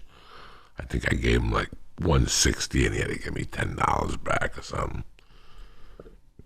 Excuse me. And so for a week, 10 days, I just watched his house at night. He lived in a building, and there was a lot of action on that street. It's going to be hard to rob him, but I figured out a way how to get on his roof and get into the kitchen of the thing. And if I went into the kitchen, the door's right there. I could just unhinge it, empty the cash, and run out. But there was one problem. There was a body shop or something back there, and there was the way the fencing was. There was a German Shepherd that was crazy. So every time I come to the fence, the German Shepherd would fucking attack the fence. So I said, fuck it, I would go to Burger King next to the jewelry store I robbed. Feed that motherfucker. And I'd buy 2 or 3 Whoppers, and I'd fucking go back there and give them Whoppers. Even though I went without for days, hungry as fuck, I'd give him the Whoppers.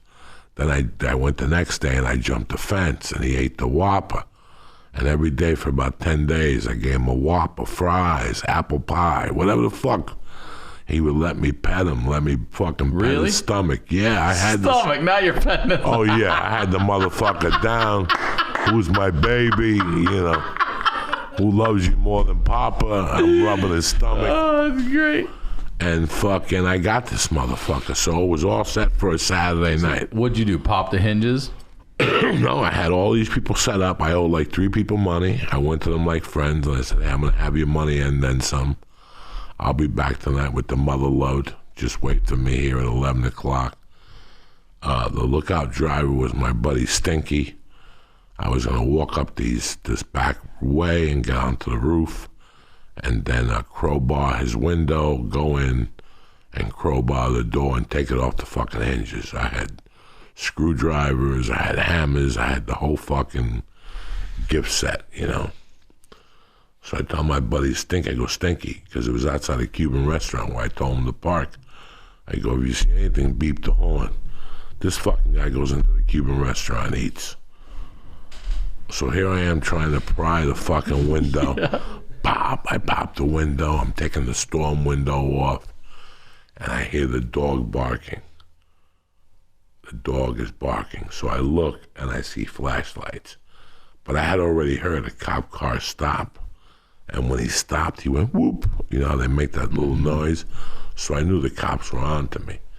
I was just I was going to bust in, close the window, bust that door, and run out the front door, and they wouldn't see me, like a tourist with a fucking envelope. I fucking got the window open, and sure enough, the cop's light comes up, and he goes, "Hey, who's up there?" So I went to the edge of the roof, and there was like a 6-foot gap space between that roof and a fence. And if I could jump that fence, the cops would never get me. They'd be on the other side. The only thing I had to contend with was the German Shepherd, who I already had in my pocket. We were Goombas. You got everybody in your fucking We pocket. were fucking family. So one thing leads to another. I see the lights come up. I turn. I go to the edge, and the cops are right under me. I mean, I'm looked down, and they're right under me. They're not looking up. They're like, "Where is he?" Go to the end of the alley. And I waited till I took like 4 steps, and I jump over him, land. They go, "Stop, halt, police." And I thought they were going to shoot me. I just kept running. But guess what? The fucking dog turned on me. I'm like, "Bubba, what's going on?" And he's like, and I'm fucking running with this dog snapping at my ass. He's biting my leg. I'm punching him in the fucking head. You fuck. And finally, I hit the fence. He's got my jeans. I'm like, "You ungrateful fuck. I fed you Whoppers and Fish Ahoys and whatever the fuck. Fish Ahoy. Whatever the fuck I gave you." And there was a little fence, and it had barbed wire, 3 rows of barbed wire. And I swear to God, I made it. I high-hurled it. That's what adrenaline does to you. Yeah. But on my way to high-hurling, look at my arm. Look at my left hand where it is. The fucking fence. The right hand. That's what it was. Damn. The barbed wire went in there, ripped all the way up and ripped the tendons. Oh, fuck. Fucking, I got away from the cops. I went home. I changed. I took this glove off, but this glove was so bloody, I just left it on and went to the bar and told everybody I didn't have that money. Blood drops are coming from my hand. I'm snorting blow. I'm like, I'm finished. So, you know what, man? I put together a few moves. I told this kid, "I'll meet you here Saturday night. We'll leave at 11 o'clock. Fucking Friday, I couldn't put the moves together. I met him Saturday, and I told him the truth. I go, "Listen, I only got like $300. I can't leave." And he goes, "Listen, I got to go without you, but get a plane ticket out there. I'll wait for you." I go, "Okay." So I went. He fucking gets in his car and leaves, and sure enough, my score opens up. I pick up 2 G's. I pick up another 2 G's. But you never did get anything from that loan shark. No. And did he ever know you were there to try to rob? No. And the cops never got your phone. Just scot free on that. Just left it alone. I never even found out anything on that. But this is the weirdest thing. That I went, got a plane ticket, started packing. I told the people in New York I'm moving to Colorado. And one night I go to the bar, and guess who's at the bar? Jimmy. The loan shark? No, the driver. Oh, your driver. And I go, "What are you doing here? I thought you'd be in Colorado by now." He goes, "In Pennsylvania, the axle broke. So I had to get towed back. I'm fucking depressed." I goes, "Here's $200 for the tow. Here's $200 to get the car fixed. When can we get out of here?" And that was when the car broke. That was a sign that he was coming back to get me. Like, there's no planes. There's nothing. Like, I took that as a sign. I look at life as signs, you know. I took that sign, and 10 days later, not even, April 25th, 1983, I got in the car with him. I said goodbye to my friends, and I shot out to a town called Basalt, Colorado, about 30 miles from Aspen, down the valley. And it was me, him, and another guy. It was great because it was the first time I had slept since my mother died. Like the first 3 weeks, your body gets acclimated also to the high altitude, so you sleep a lot while your body produces more blood cells and all that shit. But I was living in such a stress zone that I was basically getting up to pee, eat something, and I'd go right back to bed. Like my stress had been so high for all those years. I lived in Basalt for about a month, and then we broke up. That's where you went first? Yeah, and then me and Jimmy moved up to a place called Snowmass Village. It's Snowmass. And you're what, 21 now? 20, 21? No, it's 80 what? I'm still 3, 4? I'm still 20. It's 83. I'm still 20, and I'm up there about 3 months, and I'm like, you know what? I really got to get my life together. But is it a culture shock to you going from... Tremendous culture shock. Be, Tremendous. Right? Going people, from the city streets people to... telling you good morning. Yeah, exactly. That's what I'm talking about. Me going home and going, there's fucking fags in this neighborhood. Because every day they tell me good morning. People are nice to me. You know, I didn't know that people pulled over to pick you up and hitchhike. In Colorado, if you're walking, people pull over and go, hi, you want to ride? And I tell them to go suck my dick somewhere else. Get the fuck out of here. And I told my roommates, and they're like, no, that's cool around here. People just pull up next to you in Colorado. Like, you want to ride? And you're like, no. And then I found out there was a hitching post and everything. I really went to Boulder. I really went to Snowmass, Aspen with the intention of doing something with my life. That summer, I signed up for classes at Colorado Mountain College. I got a job. We got an apartment. I paid rent. What are you doing for work there? For work there, I was a hod carrier. A what? A hottie, you know, a bricklayer's assistant. I really, really enjoyed all that type of work. I did that from, I picked up that job like in May, and I did it till like September too, because he was a professional. His name was Chip Gilson. He was a professional skier. So he didn't fucking brick work in the wintertime. He just skied. So he told you that when you got the job, you know. So I got a job working for him. I was doing okay. You know, I played a role. I played an actor. I told people that I smoked pot, but I didn't drink. I didn't smoke coke. I didn't snort coke. I would, if I wanted coke, I had a guy in Aspen that would sell it to me. But people in Snowmass Village didn't think I snorted coke. I don't even know why I made up that lie. I just said, I'm not going to let nobody know I snort coke. It's going to be like a little hidden thing.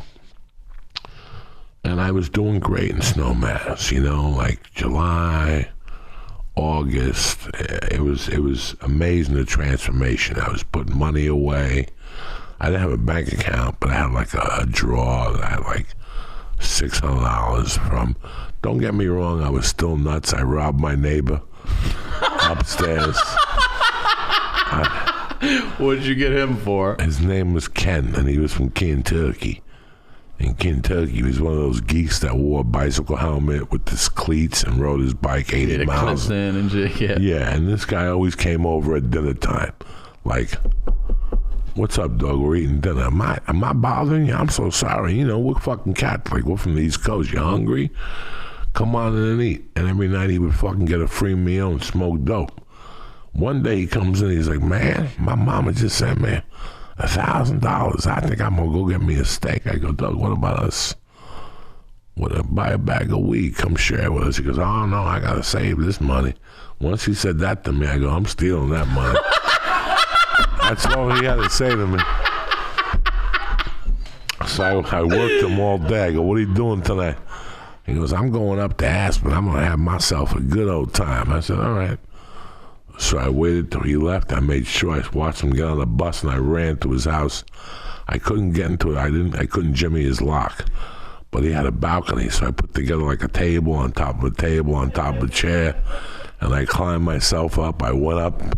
Balcony was wide open. People never close their balconies. Close your balconies, you dumb motherfuckers. Yep, I always close my balcony. Because there's people like me out there that are Spider-Man. Yeah. And fucking, I went in there. I couldn't find the money. I could not find out. This motherfucker took it with him. I searched everywhere. Under the thing, around the thing. Finally, I left the door open. I went downstairs and thought about it. Where's this dumb motherfucker? I went upstairs and looked at his bike, and I saw he had a little pouch in the bike. I fucking opened up the pouch, and there was a pouch, And there was the $1,000. Was it? I took him. I got in the bus to Aspen. I bought an 8-ball, came back before he even knew it. I snort the 8-ball. Isn't that where he was? You went to the same town he was in Boston. Aspen. Yeah. It took me 10 minutes to go up there, get an 8-ball, and come right back. I took the money and I hid it in my hallway. And that morning I hear, and he's like, man, I got robbed last night. Somebody robbed me. I don't know how they got in, but I got partial fingerprints from the glass. He goes, I was a junior detective in high school. I took fingerprints and I got a partial. And then he came to me, he goes, I have a funny feeling it's you. And I'm like, it's not me. Get the fuck out of my house. I never talked to him again. But that gave me the taste of blood again. Yeah. That gave me the taste of blood again. So then there was this place it was a cheese restaurant. And I had friends that worked up there. They sold the best cheesecake. She was from Hawaii, and she had the biggest tits in the world. And she made the best cheesecake. She worked for a guy. She was a sweet girl. The people who worked there were really sweet. But the guy who owned it was just a fucking scumbag. So I saw her one day, and she's like, I got cheesecake put away for me. It was Labor Day weekend, September. And I went up there to see her, and it was closed. And I go, why the fuck? She just told me. So I went around the back, and the back door was open. And I went in, and sure enough, I go into the office, and there's a deposit bag. $3,000. I took the deposit bag.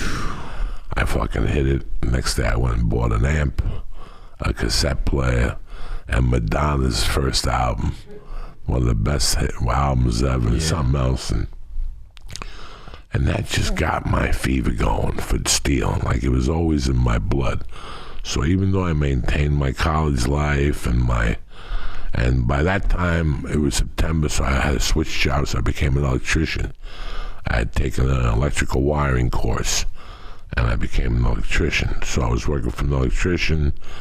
I was fucking, hitting the bag. I was smoking dope. And I was doing these light little robberies from time to time. My one buddy, George, was a head contractor on this building. And he takes me up there and he goes, look what we did. We finished the building. And he takes me to this room, to this condo. And he goes, these are the condos that we show to other people so they could buy it. They had furniture, towels, soaps, TVs. That Sunday, I cleaned out that condo. He cleaned out the stage. Everything. Television, towels, Oh my God. wicker baskets. And what are you doing with this shit? Are you reselling it? What are you doing? I had my house furnished now. My house was furnished like a motherfucker. I had a little tree stump with a table on it. No more. Look nice, Rob. My shit looked like Home and Gardens. Yeah. I had a bed. I had matching maroon towels. I had little fucking flowers. Oh my God. And the funny thing was, me and his brother Jimmy was sleeping. I go, Jimmy, we gotta go rob George. He's like, fine. We went up there, kicked the door down to the apartment, took everything, pictures. Like pictures of people, like on the wall. We took everything. Everything. The couches, the carpeting. We did it all with a wheelbarrow. We walked up that hill like 15 times. We were wiped the fuck out. But after that, I got the taste of it. And you're not extra nervous because you don't have the connections to the police anymore. You don't have those things. If somebody gets you, you're probably fucked. I'm fucked. But it was snowmass. You know what the worst crime is? A snowmass, a broken window. Like at the time. So they weren't even fucking used to it. This was like they had crime tape and, they had the investigators out in CSI Miami. It was tremendous. And then a buddy of mine, I used to hit the bag in my backyard. And he goes, I always see you trying to get in shape. And he goes, I got weights at my house. You want to lift with me? I go, yeah. So I would lift weights with him. And one night I asked him, what do you do for a living? He goes, I'm a head chef. He goes, at John Denver's restaurant. The Tower, it was called. And I go, all right, let's go. He goes, you want a job dishwashing 2 nights a week? He goes, I'll get you a job on prime rib night. And I'll give you all the steaks. So you could get big from the steak. I would go in there, oh my God. And just load up on that prime rib protein. Prime rib, shrimp. I was eating food off people's dishes. I had no respect back then. Like, I was just an animal. I was a 19-year-old animal from Jersey, you know? And it was funny, like, we would go to parties afterward. Like, you'd fucking do dishes. I was also a sous chef. Mm-hmm. They taught me 2 days how to mix sauces and cut onions and shit. But I don't like cutting stuff because I can't see blood. So I didn't like cutting stuff, but I made sauces and all that shit. And then the interesting was that he would take me at night. We would all get together and go to different houses. But these people were all coke dealers. So they would ask me, do you want to do a line? I'm like, no, I don't do coke. And then a week later, I would rob them. To do the coke, yeah. You know what I'm saying? By yourself, yeah. I know what you're saying. So I kept robbing these independent drug dealers. And they couldn't figure it out. Not to mention, if anybody here goes to the Magic Castle in Hollywood, if you want to get a laugh, I've been once. Yeah. Ask for the magician Doc. And while he's doing it, just go, Doc, it was very nice to meet you. We're headed to the Comedy Store. And he'll stop what he's doing to ask you, you're not going to see Joey Coco Diaz, are you? And if you say yes, he's going to tell you every bad story about me. He knows them all, huh? He was the in-house magician at the Tower at the time. At John Denver's restaurant. At John Denver's restaurant. And this idiot did a trick where you took a deck of cards and you put a $50 bill or $100, and there was a fan spinning on the ceiling, and he put a thumbtack to it. And his thing was, if he could make it go through the fan, he kept it. Without what? If it fell down, then you got your 50 back. Okay. But if it stuck to the ceiling, but the ceiling was a little midget ceiling, and it was like on one side was like 10 foot, but then it would drop to like 8.5. So at the end of the shift every night, I'd make believe I was vacuuming, and I'd go to the corner where it was like 8 feet, and I'd jump and pull down like 4 or 5 50s, and then we just started stealing the rest of the ceiling. The rest of the ceiling. Me and the other dishwashers just started moving outward, just fucking robbing him every day. And he finally figured it out or whatever the fuck it was. But it was just weird that while I was working there, I started hitting drug dealers like high caliber, half a kilo. But you're not doing stand-up at that time. Stand-up was not even... So what's crazy to me is that this dude at Magic Castle, years later, you enter his life again in a whole different way. In a whole different way. There wasn't even a thought of doing stand-up. Right, that's what blows me away, is you're going to see this guy again years later. So it was just really weird. But I couldn't stop stealing. Every time I got too... All right, so let me ask you this. Would you say more than any drug that you were addicted to, stealing was the drug that you were most addicted to? Theft? At this time, you got to remember my state of mind as a child. My state of mind was that God took away the most important thing in my life. He took a shit on me. So now I really don't give a fuck about humanity. Like, my life is to make your life miserable because God made my life miserable. So that's what's called lashing out, isn't it? Lashing out at the world, you know. I was lashing out in my own little fucking retarded way. So, and that was it. It was lashing out at drug dealers. So... And would you say, and this is a lesson to a lot of people out there, the reason you found out about almost everything you found out is because people talk too much. They say too much. I got this 1,000 over here. I got this. I would go to their houses just listen at to what they night at 2 in the morning to play darts, and I'd listen to them talking shit. That's it. They give you all the info. And then I would be outside because it was transitions. I worked the electrician's job till I got laid off of that. It gets too cold. And then I just started shoveling snow in front of they paid me $15 an hour. So I lived like in Creekside apartments. Creekside were from A to D. All the drug dealers lived in there. These idiots are going skiing. What drug dealer goes skiing? That means you're leaving your stash That's in your right. fucking house. So I would have 4 hours to get my way with your shit. Some guys, I would go in their house and take an 8-ball. Because my buddy was an engineer, so he devised, so since we lived in Creekside D12, all the doors and the locks were the same. So he devised a tool for me to open up Like a skeleton key? Like a skeleton key. To get every door. Every fucking door. That's unbelievable. I'll tell you. Can you fucking believe that?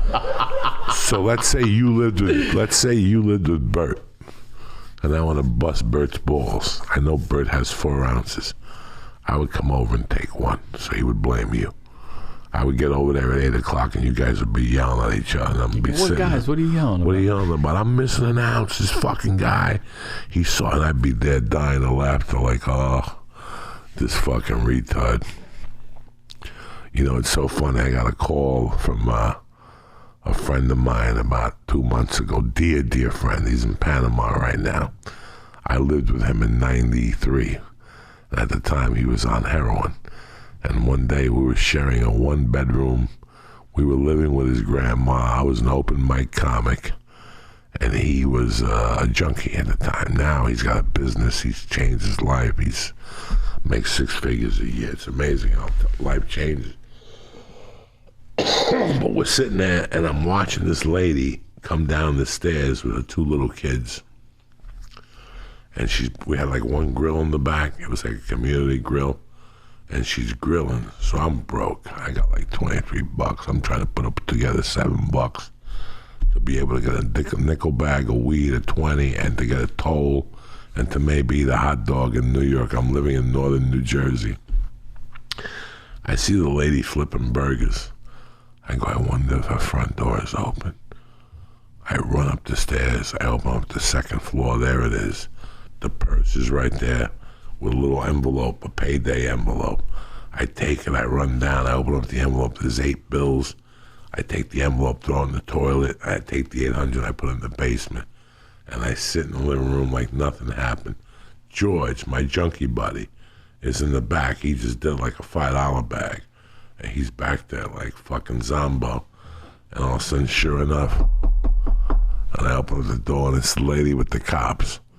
And she's like, where's George at? He took my money. And I'm like, hold on, let me get him for you. I'm like, George, hold on, the cops are here. George comes out.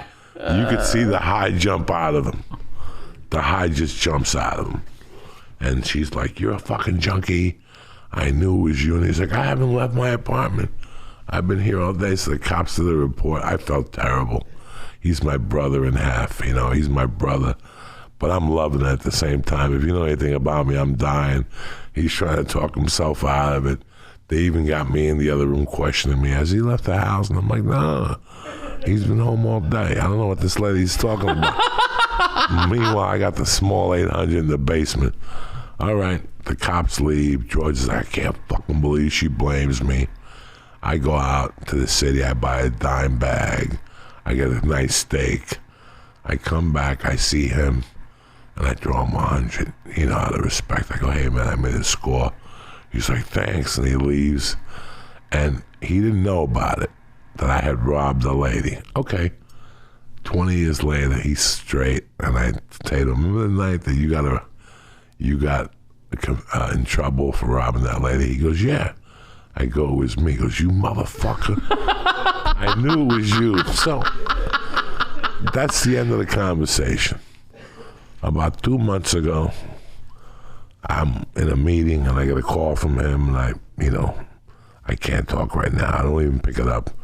And he's calling. He's calling.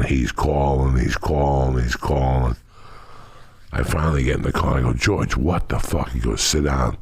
You're going to love this story. He goes, I went to lunch today at a fancy restaurant. He goes, I sit at the bar. And I'm talking to this girl, and she's asking me where I'm from. I tell her Cliffside. And I ask her where she's from. And she says Cliffside. And I go, where? And she goes, 144 Inwood Terrace. And he goes, what are you talking about? I grew up at 144 Inwood Terrace. And she goes, oh, my God. We must have been neighbors at the same time. And he goes, when did you stay there till? She goes, till about 93. We were doing great there. But then a junkie in the building stole my mom's purse. Oh, it's the kid. And George calls me right away. It was the little kid out back. He was a little kid. Now he's... That's unbelievable. So I was one of those guys. I was robbing and everybody else was getting the blame. So by like December, I had caused like a panic up there. Like people were like, there's a burglar. And then on December 24th, I got really drunk, and I just started breaking into businesses. I was just breaking doors off hinges. I went into a magazine store and I took a dolly and I put the safe on the dolly. Come on. Oh yeah, you know me, because you never open up a safe there. You take the safe to go.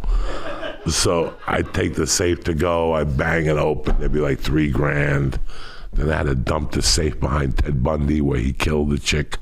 For real? Yeah. Ted Bundy killed people up in Snowmass Village. I forget the hotel. And up was there, it the time you were up there, like that, during that time? 7 or 8 years before that. Okay. It was when Bundy was causing havoc in Aspen and Snowmass Village. I forget the name of the place where he killed the girl. We threw the safe behind there. Fuck, we'll blame it on Bundy. You know what I'm saying? Why not? Why not? But I still remember waking up Christmas Day, and the front page on the Snowmass paper was mall burglarized on Christmas Eve. Like, I just kicked open the doors to 4 different places. Like, that was my, it just goes to show you how angry I was deep down inside. After that, they started blaming this kid. There was this kid from Minneapolis that his family had a ski company, and they kept blaming him for robbing everything, and Jeff Todd, something like that was his name. So I cooled down. I said, fuck it, I'm not going to rob nothing for a couple fucking months and let this shit cool down, let people trust again. I mean, the city of Snowmass is like 3 blocks. So I had the whole town locking their doors and, balcony doors. But there was this one jewelry store. I knew the dude who owned it. He was a half a fag. His wife was a cunt. And I knew I could break this place down. He had 1 alarm at the place. At that time, I was working for an electrician. So there was a guy that would help me with alarms. He knew about alarms and shit like this. Mm-hmm. The other thing I was doing when I was in Colorado, I forgot to train you, was I became friends with this guy named Fred and his wife. And Fred was an ex-Vietnam Rambo, like presidents, Congressional Medal of Honors. When I met him, I didn't know. I thought he was just a big fat guy, but after a few years, I got to find out who he was. So for 6 months, I would meet him on Saturdays. I would sleep at their house on Friday. They had no kids. Now they got like 3 kids. One of them was going to Notre Dame. But at that time, they had no kids, and him and he would just teach me how to kill. Really? Saturdays. Like hand-to-hand shit? Hand-to-hand weapons, how to blow up somebody with simple shit like leave their fucking gas on and put a light outside with a fucking fuse. And I mean, this guy was just, it first started with guns. He taught me everything to know about guns, how to shoot, how to clean them. We moved up from 22s to 32s to 38s to 44s to 9mm to Glocks to fucking rifles to machine guns. He taught me everything. At that time I wanted to go back and kill my stepfather. That was the deal. So he was prepping me, and I was going to split some of the money with him. He's got a Congressional Medal of Honor. It was crazy. My life was crazy. I'll never forget that. Before I worked at the electrical company, there was a guy at the electrical company who would break my balls. And one day, I didn't like how he broke my balls, and I said something to him. I'm like, you know what? Go fuck yourself. And when there was nobody around that day for lunch, I was doing something, he cornered me, and he put a knife to my neck. And I was standing on pipe, like metal 1-inch pipe. I couldn't get my grounding. Yeah. And he goes, you ever embarrass me in front of my men like that, I'll fucking stab you. And I'm looking at this guy going, if he doesn't kill me, I'm going to fuck this motherfucker up. And sure enough, like an asshole, he put his knife down. He goes, you hear what I'm saying? Don't you ever embarrass me again. If I was 18 or 19, he was like 30. So I had told my man Fred about this. And Fred goes, listen, why don't you just use him as a tune-up? He's a practice dummy. Use him as a practice dummy. A tune-up. You know, take some weapons and shoot them and torture them, do whatever you want. We went down there. He taught me where to park, how to act, how to watch people, how to observe people, you know, how to keep a log. I mean, this guy was a log. He's keeping. Oh yeah, this guy was a genius. And he goes, "This is your homework assignment. Before I give you, because we were going to mail the weapons to New York, I was going to pick them up and go shoot my stepfather. That was the plan." Damn. I mean, I was crazy, guys. I was really in bad shape. You know, your mother just died. So this guy had gotten loud with me. So he goes, "You got to go fuck him up." I knew I didn't want to kill him. I just wanted to, he goes, if you want to kill him, you could kill him. But he goes, I'd rather you just practice the element of surprise on him. I want you to get him when he's least expected. He taught me how to attack people, when to get him. He goes, why you got to jump somebody here when you could jump them there when they got 3 beers in them? You want their reaction time to be slow and all this shit. Vulnerable, all of it, yeah. And I found out by watching the guy, I mean, he made me go down there and study the guy for like a month. And I learned that, you know, the guy would go to a bar every night and go home by 11 fucking staggering. So I didn't know that he was doing it 7 nights a week, so I called him on a Sunday night. And I go, what should I bring down there? And he goes, just bring a gun. If you're alone with him, shoot him, you know. But I want you to just practice the art of sneaking up on him. Like where to stand, where to position yourself, how to have a gun ready if he does see you. You know, like have it ready to fucking shoot. I mean, this is really fucking weird shit, I'm telling you. And one Sunday night, I'll never forget, I went down there. I watched him go into the bar, and I just sat on him for like 8 hours.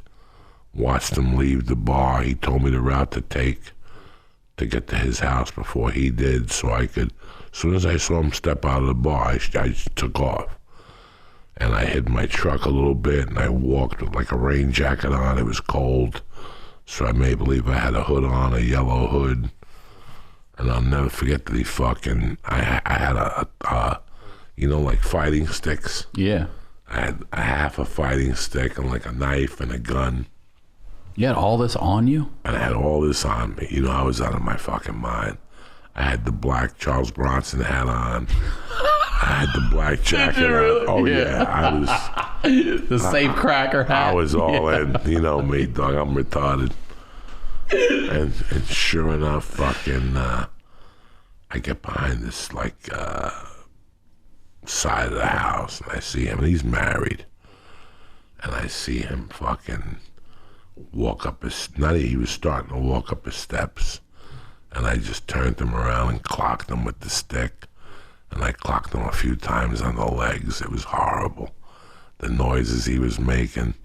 I didn't even say nothing, like, really. I don't even think I said nothing. I just think I whacked him a bunch of times.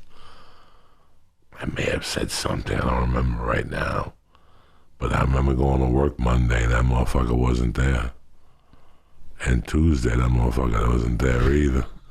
And Wednesday, they were like, motherfucker still ain't here.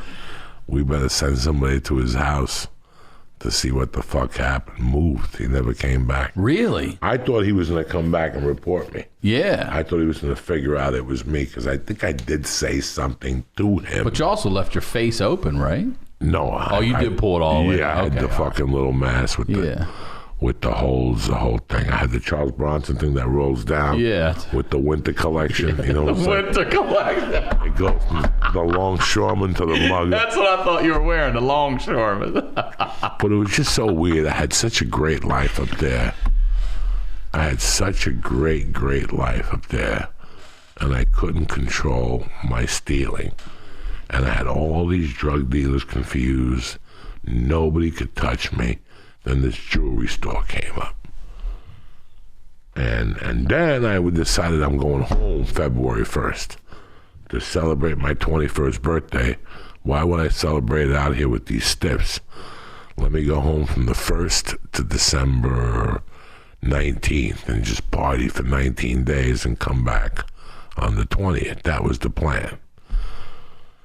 And here's the other plan. Between you and I, guys, I probably had,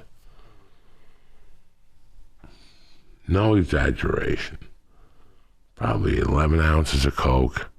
I had a block of hash. Jesus. This big that was stamped by some Egyptian fucking yoga teacher. It had like the star. Yoga teacher. Yeah. It had like the Star of David on it. This is when they used to stamp hash accordingly. So like it was gold, platinum, silver, whatever. I had a block of hash. I probably had 11 ounces of coke. I had tons of stolen jewelry from hotel rooms and whatever, dealers. And I probably had, between us, I don't know, maybe 20 large in cash. I could have gone home and had a great time. I could have offed the jewelry, snorted the 11 ounces, and blew the 20,000. Nobody would have known the difference. I didn't do that. I wanted to rob that jewelry store. I'm like, I gotta rob that jewelry store because I can really make a fucking score. So I went to my alarm guy. We set it up. He goes, go in the daytime on Sunday and cut the wiring. So I cut the wiring when nobody could see me. You know, it wasn't a world of cameras. I cut the wiring, did the whole fucking thing, and the night I'm gonna rob this jewelry store, it's the biggest fucking blizzard in the history of Colorado. But I had also helped the guy. I used to help this old guy. There was this guy that put an ad in the paper for guys to help him carry furniture. I forget what his name was. He was about 70, good old guy. And I would help him carry furniture. And one day he told me, he goes, you know what, keep the keys to the condos. Nobody ever comes here. He goes, these people are filthy rich. And they come here maybe once a year. So keep the keys to the condos, and if you want to run errands for me from time, I think the guy gave me like $100 a week just to take load firewood whenever it came and stuff like that. So I wouldn't hide the money or the coke. I hid it in one of the apartments. He told me these people lived like in Yugoslavia, and it was just a tax break for them because they were U.S. citizens. So they had this house, but nobody was ever there. I would go up there and put cable on. Just chill there? They had food in the cabinets. I would open it up, make peanut butter. I wouldn't bring my own food. But that's where I hid the coke. They had like an outdoor ski closet. Just in case if they did come back, I could get my coke, my money. I had everything I wanted. And sure enough, on this Sunday night, I took that apartment. I put different clothing in there. And I left my house dressed as a burglar. The plan was to leave my house dressed as a burglar and go up there, break the front door, steal the jewelry, go to my side house, drop the jewelry off there.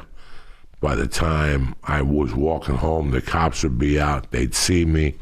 I told them I had to go shovel the property, and I'd be done. I could go home in 2 weeks with everything I had. Didn't turn out. I went up there, I broke the glass. As I was stuffing jewelry into the bag, something made me turn. And I saw like 3 cop cars coming up the hill with their lights off. They had a silent alarm. Oh, shit. So I took what I could, and I fucking ran to my house like a fucking idiot.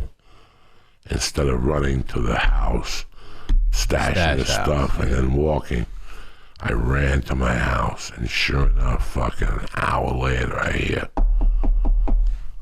and it's two sheriffs, and they're like, I don't know if you know what happened tonight. There was a jewelry heist, but for some reason we followed the tracks, and they led here. Have you been home? Has anybody come to visit you? I go, no. I've been home all night. And they looked down, and my boots had snow on them. And they're melting. I'm a fucking idiot, you know? Yeah. And then I became a suspect. The rumors were coming out that maybe I was the guy that was robbing the coke dealers. And I said, fuck it. Let's cool this down. So on February 1st, I went back to New Jersey in 1984. And that's a complete different story. We'll start the next time. All right, but I have a question for you. So they never arrested you for that. You were able to leave back to Jersey in 1984, February. I probably tried to rob the jewelry store like January 18th. Okay. So for 12 or 11 days, I was walking on eggshells. Mm-hmm. I heard it from a friend of mine that was friends with one of the cops that they're really close on arresting, because they didn't know they were robbing drug dealers, but they knew something was going on, you know. Dude, I love you. Thank you for being here. You've already given advice to your 16-year-old self. You don't need to give any more goddamn advice to that kid. Which one? February 1st, 1984 is where we're going to pick up next. How old are you, February? You're just about to turn 21. Just about to turn 21. Happy birthday, by the way. Thank you, sir. I love you. I'm glad you're in good health. February 1st, 1984, we're going to pick it up. Please, before we wrap up, promote whatever you'd like. March 27th, I am at the Arlington Casino in Santa Barbara, California, hop, skip, and a jump. And April 17th, I'm in Reno. And April 18th, I'm in Portland, Oregon. I don't know what fucking theater. Go to joeydiaz.net. Knock yourself out, cocksuckers. I love you. I love you, too. Get this hand here. Thank you for as always, I am Ryan Sickler on all social media. Go to my website, ryansickler.com. Check out the live dates. Come out and see me. We'll talk to y'all next week.